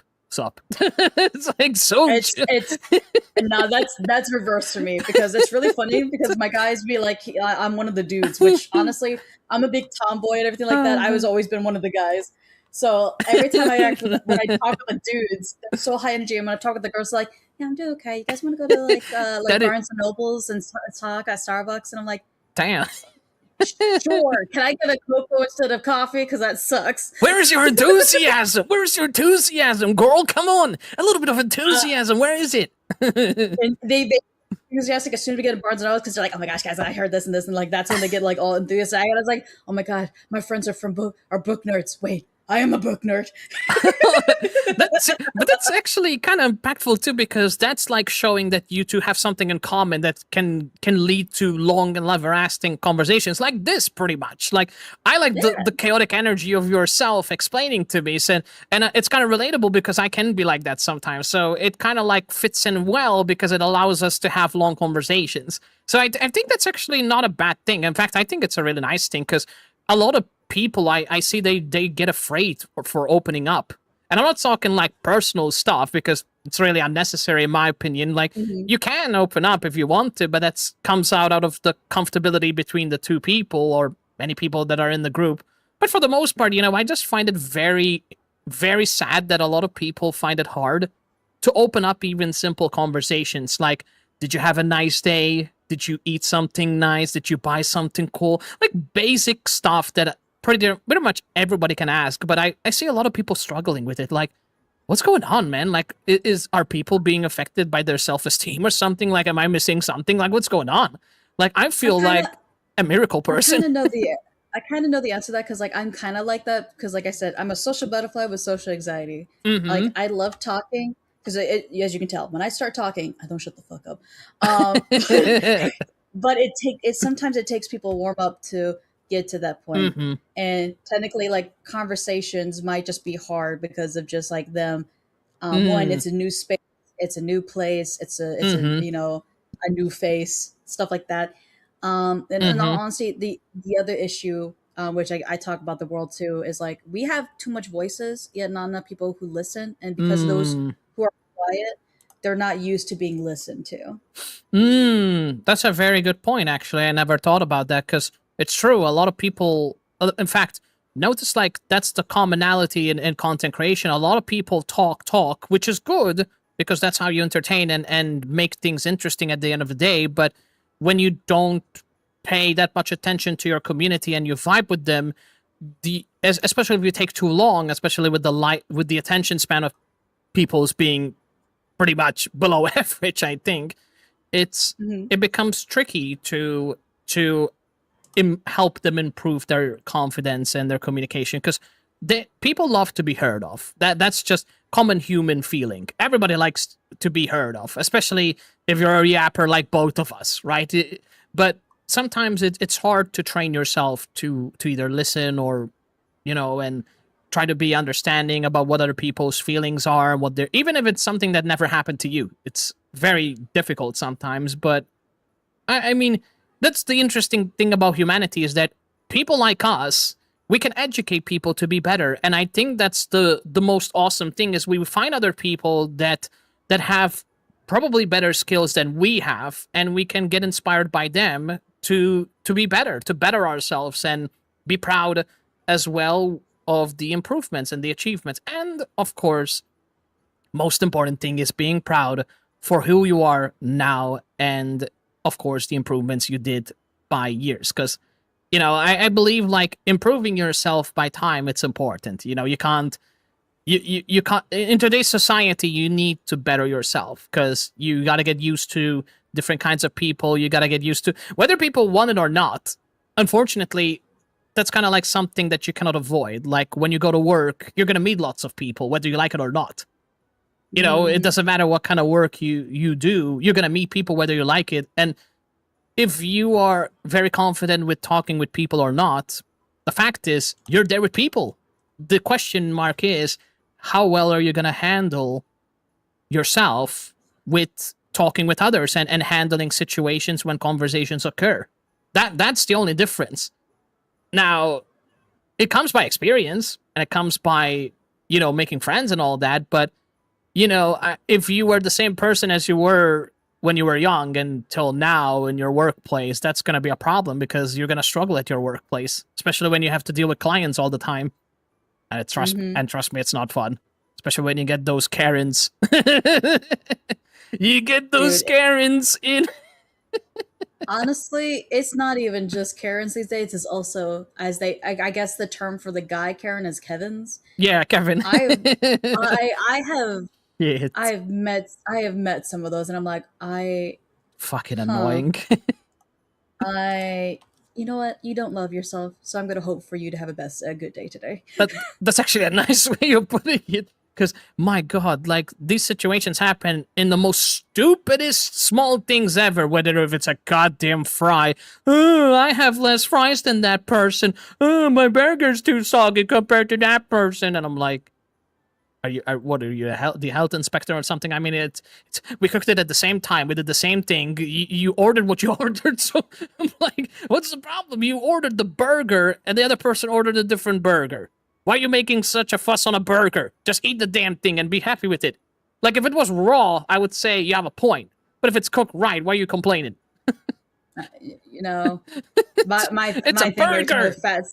Every time at a fast food restaurant when I used to work, I want to be like, they're complaining about something that you don't want to cook and you just want a fast meal. What are you complaining about? You paid for what you knew you were going to get. I mean, the only time you complain to me is when you're missing something from your fucking order. I mean, listen, I had people, literally elderly people, complaining because they literally were counting the fries. I'm not even joking. And they spotted they had 4 fries less than some other people. Would you believe that's the whole argument they started on?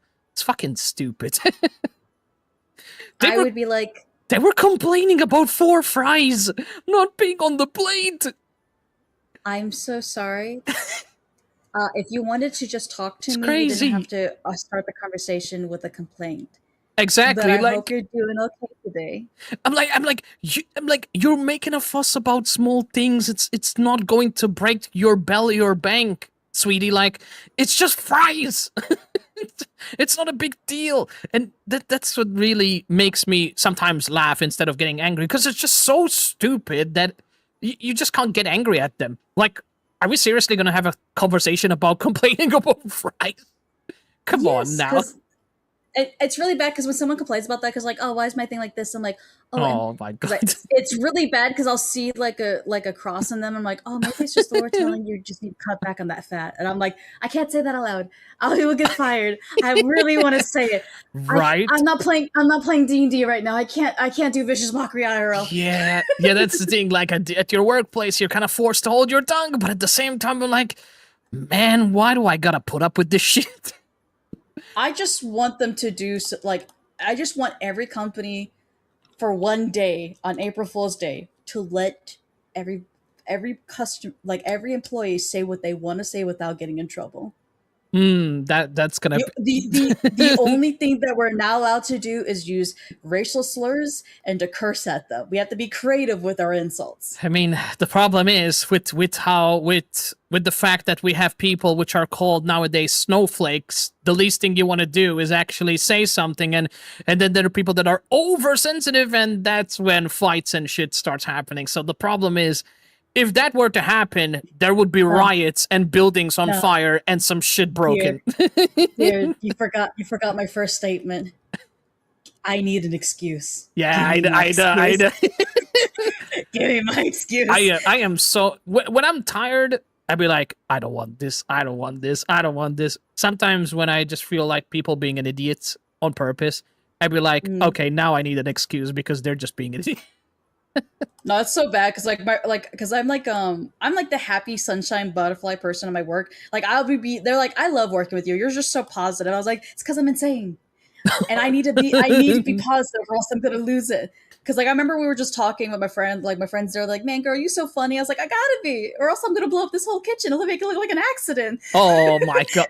Do you know what that's called? That's literally you suppressing your emotions until you burst. That's actually what it is. You just described it beautiful. And they just looked at me, they're like, what the fuck? They're like, I was like, yeah, I already know how to make it look like an accident. I've seen our rotisserie, and we have the tools for it. But I'm not gonna do it. I love you. But if I ever tell you, go to the back room and not come back, trust me. You know what's funny about that? I watched this video one time on YouTube, and there was one section where, and this was one of the most meanest, but one of the most understandable situations. Basically, they were doing the reactions of each fast food joint. Imagine they close in 7 p.m. and you attend their 6:58. So there's 2 minutes left, right? And what they do, they arrive before 2 minutes before closing time, and they already started cleaning, organizing, and then they put this like massive ass order in the 2 minutes left time, and the amount of time they go insane. Especially like people start breaking shit, throwing shit, and be like, man, I want to go home. Why is this order came in? We have only 2 minutes. And the funny thing is, the cashiers, they do it on purpose because they tell them, yeah, you can order. And I'm like, what the fuck you mean order? It's 2 minutes. I had multiple experiences like that. And the problem is with this one is I was closing by myself in a deli. And I said, sir, I would love to cut that for you, but I physically cannot. This has been sprayed with chemicals that are not safe to cut this on. I am so sorry that I cannot do that right now. Yeah. And the manager, then the assistant manager. Oh God. all said, why can't you cut it? I'm like, because you're fucking tired. I mean, and the I'm willing chemicals. to cut. I'm willing to cut this for them. Just note that I'm going to be poisoning them too. Oh God. If you want me to cut 5 slices of this baby Swiss to endanger this elderly man's health, I am willing to do so.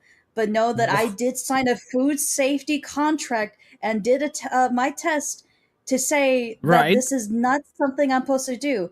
Exactly. But I start putting it back together. But if you want me to endanger someone's health, especially on the older side, with not a great immune system, I am willing to do that for you. And he takes the responsibility, not you, because you're just following orders. I mean, if they have a messy ass system.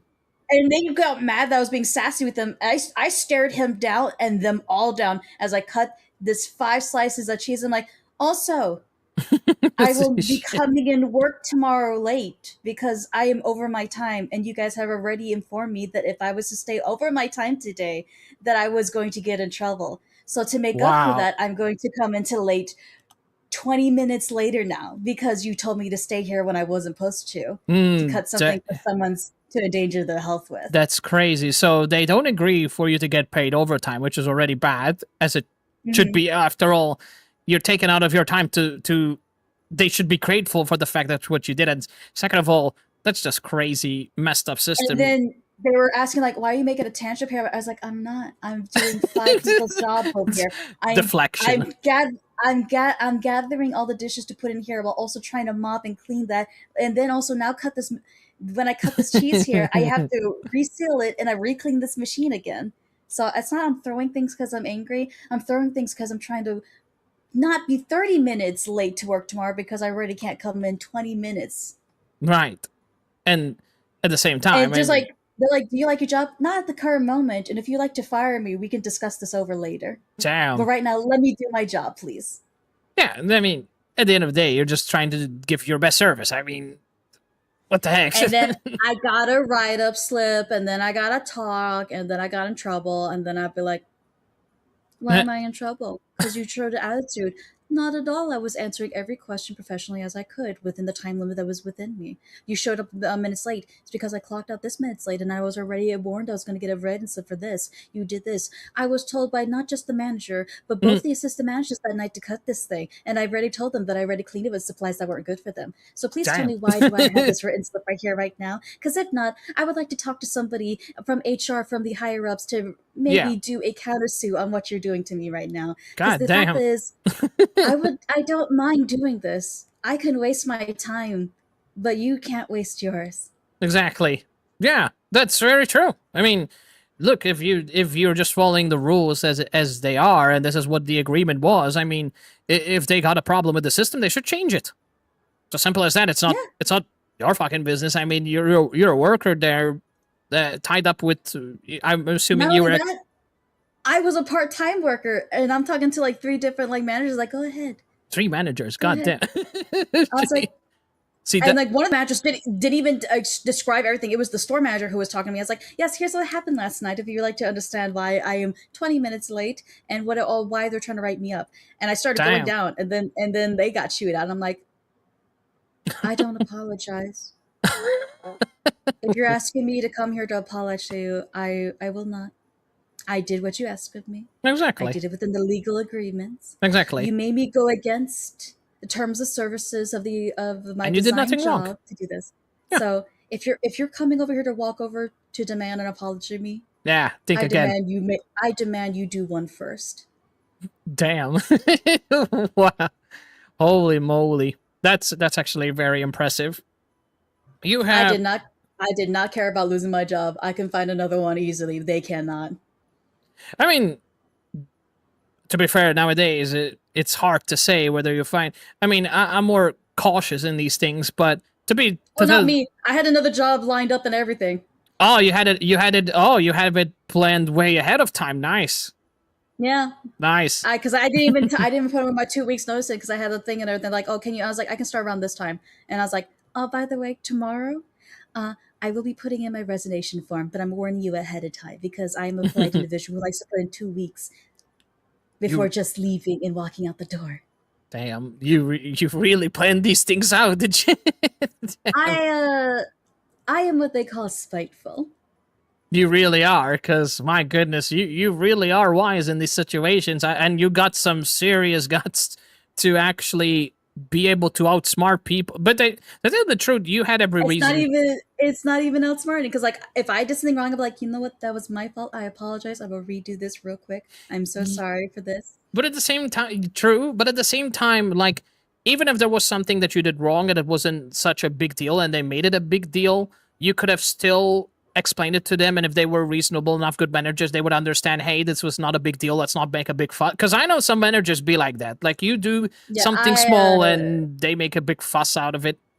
Oh yeah, I remember this district manager came down to our stores, and then the manager was getting on my case. I'm like, why aren't you finished with that? And I saw the guy behind her, and I was like, oh, I'm sorry, I'm still injured. I told you I was going to be really slow right now, and I'm trying to get on my I'm sorry that because like my wound was showing on my chest. I was like, I know you told me I was supposed to get this done by this time, but I'm really moving as fast as I can. I'm sorry. And since we are down one person, I'm also trying to take these orders as well. I do apologize for the inconvenience. What? And then she's like, and then she came to me and said, why did you make it sound like that? I was like, what do you mean? I was only just apologizing for what I couldn't do at the promised time. Exactly. I'm surprised. I'm surprised that they kind of like forced you to work while you're recovering. That's actually very stupid of them to do. Like, I mean, if you need your time to recovery, why should you be pressured to actually go to work if you need that time to recover? You know what I mean? Like, I need the money. That's I mean, that's true. That's true. But you know, like, yeah, but it's really funny when like I have to keep my uniform open because I literally had a gall that was like partially bleeding, showing. Jeez. And they're just like, "Wow, you're so slow." I'm like, "Yes, I have an injury currently, and I warned you that I was going to be slow right now. I'm sorry, I can't finish this the promised time." They make it feel like injury it's nothing. That's the funny thing about it. Like, how the hell did they go that far to make it seem like that? That's just really disrespectful when they do like that. Like, man, yeah, like no one actually liked that manager at all. None of them. Yeah. Besides like my assistant manager, which we found out they were probably in a lesbian relationship with each other. I was like, she's probably not getting enough. She's probably not getting enough meow meow time with her, is what we used to say. Oh my! It's because like me and the other girls, like they Southern African American like aunties, they were always so kind to me, and they're like, "Man, you're just one of us," and I'm like, "Listen, I grew up here long enough to be part of y'all." Fair enough. I mean, you have like people that are close to you and connected with you. So I mean, it's an awesome thing, to have people by our side and supporting each other. I think that's incredibly yeah. important. In fact, they yelled at me one day when they found out, like, you didn't tell me it was your birthday yesterday. I was like, in fact, it was my birthday 2 days ago. Girl, get a cake right now. Get a cake right now. I was like, here. Did you just give me a mini cake? They're like, oh, I'm sorry. What kind of cake do you want? Give me a cake for you. I'm gonna decorate it right now. Like, you don't have to. Did I say I don't have to, or did I say I was going to? Like, give me a cake. I was like, okay, I'm gonna do it. So they bought me a cake and decorated it. So now, ever since they found out what my birthday was, they like Miss Glenda. She'd be like, go get a cake. I know what day it is. Go get a cake. I'm like, okay, Miss Glenda, I'll go get a cake. Just whatever you do, just get the damn cake, okay? Just get the cake. And she would purposely like put all this beautiful icing because she used to do she used to do wedding cakes.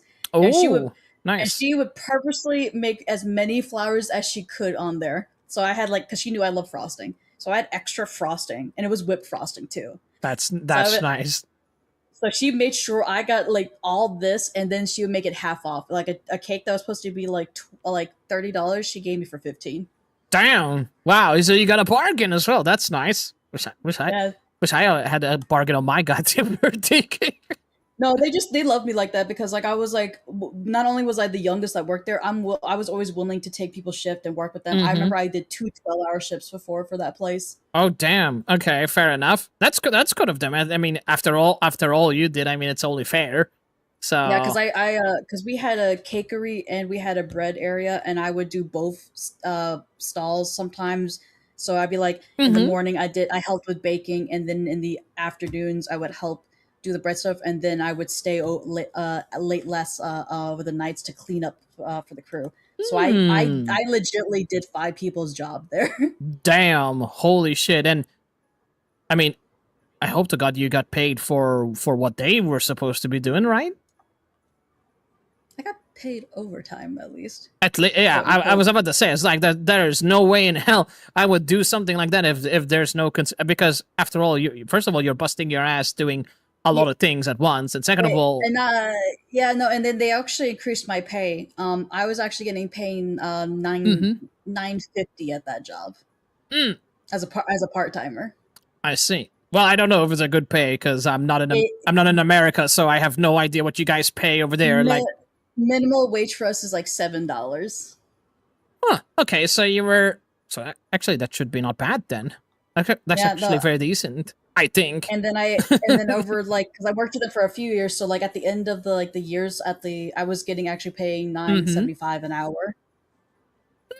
Okay, I think that's very reasonable for. I mean, I don't know what the life costs is over there. I don't know the electricity costs. I don't fucking know because here it's nice, here it's good, but there I have no clue. It depends on where you live. In all honesty, like because people cannot survive on $7 an hour. Like you have to do 3 jobs if you're getting paid like minimum wage. 3 jobs? That's fucking crazy. Damn. Yeah, because like the apartment that I'm currently in, I think it costs like $1,500 a month. 1,500, damn, a month. Yeah. Damn. Okay. Yeah. Jesus. Yeah, it can get expensive here, especially in what neighborhoods you have and everything like that. I was about to say, yeah. I have some people who their rent is like $2,700 a month. Excuse me, what? Say, oh, gee, what is that? But that cannot be. Is that like a 4-bedroom apartment? What is that? That one's a 2-bedroom apartment. Are you kidding me? And that's how much they pay. They pay every month.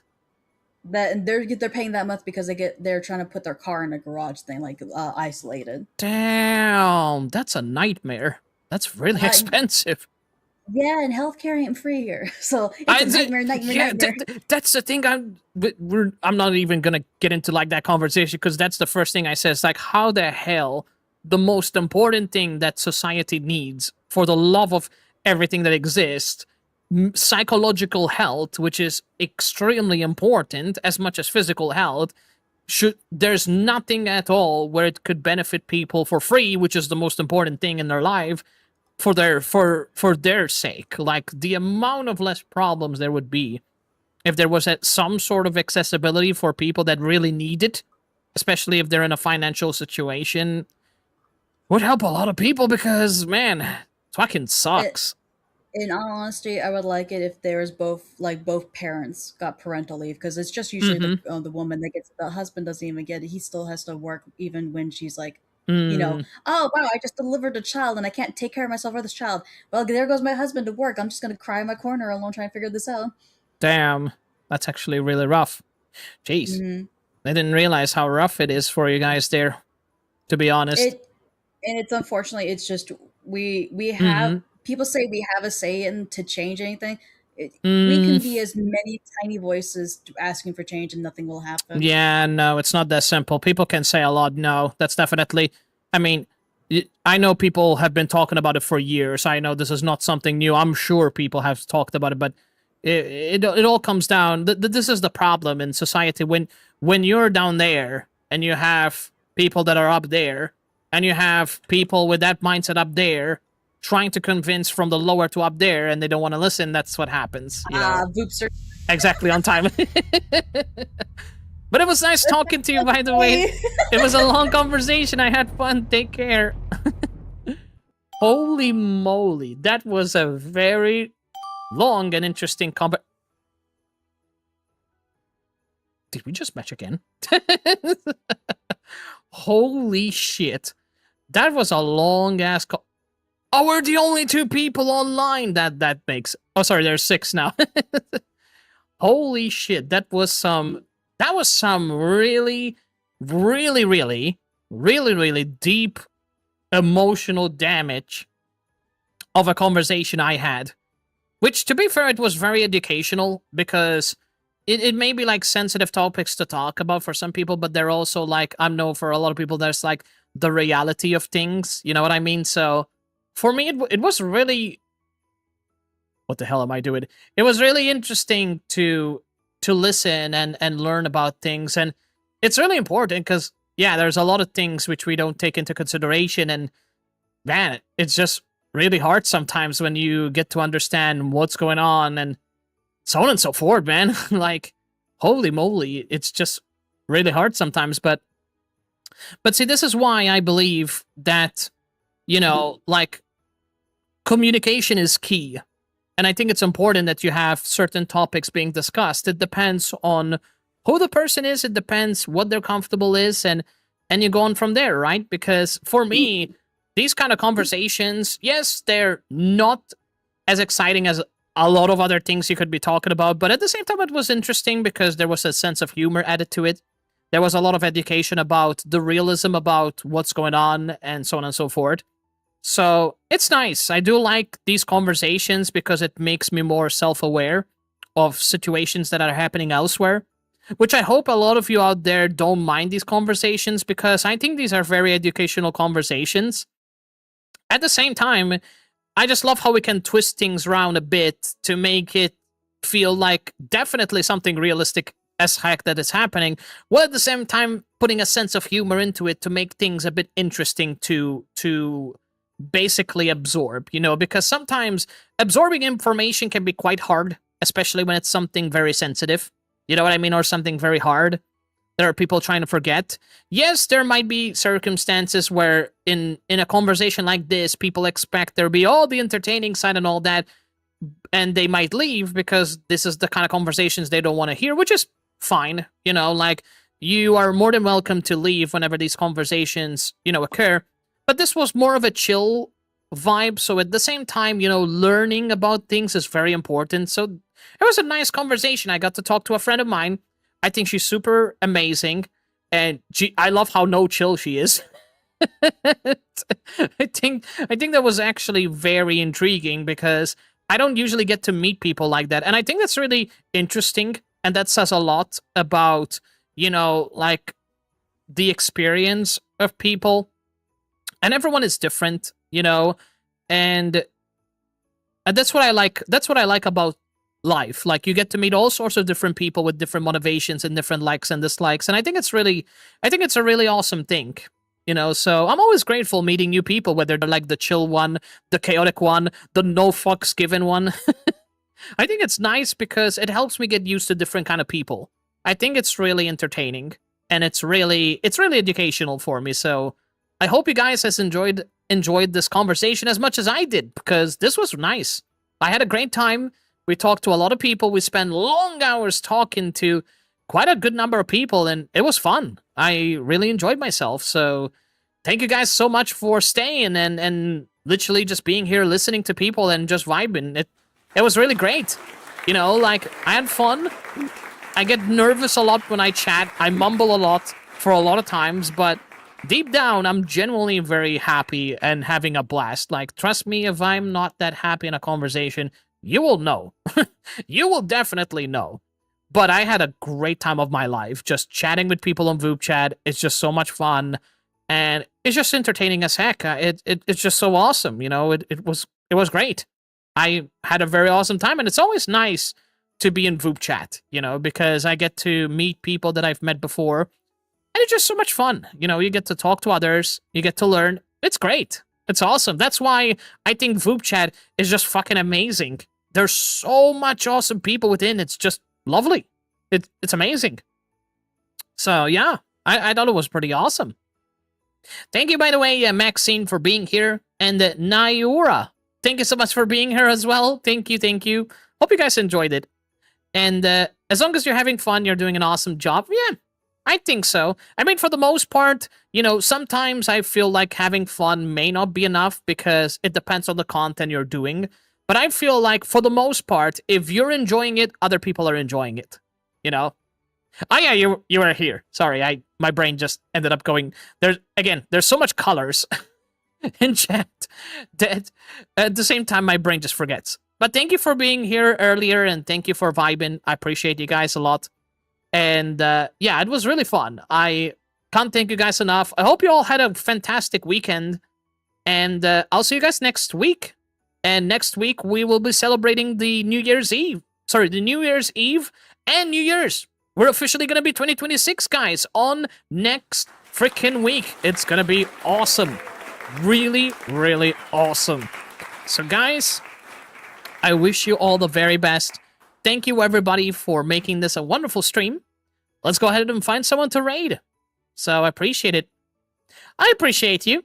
Make sure to take care of yourself as well, as much as possible. But thank you so much for doing all you can to join my streams whenever I go live. That's very nice of you, Maxine. And the same thing goes for all of you guys. Like, seriously, I appreciate you for doing all you can to be here, because it's really nice. And I know you guys got your own busy lives and your own challenges. And sometimes, you know, you just don't have the mental capacity to be in someone's stream. And that's completely okay and understandable.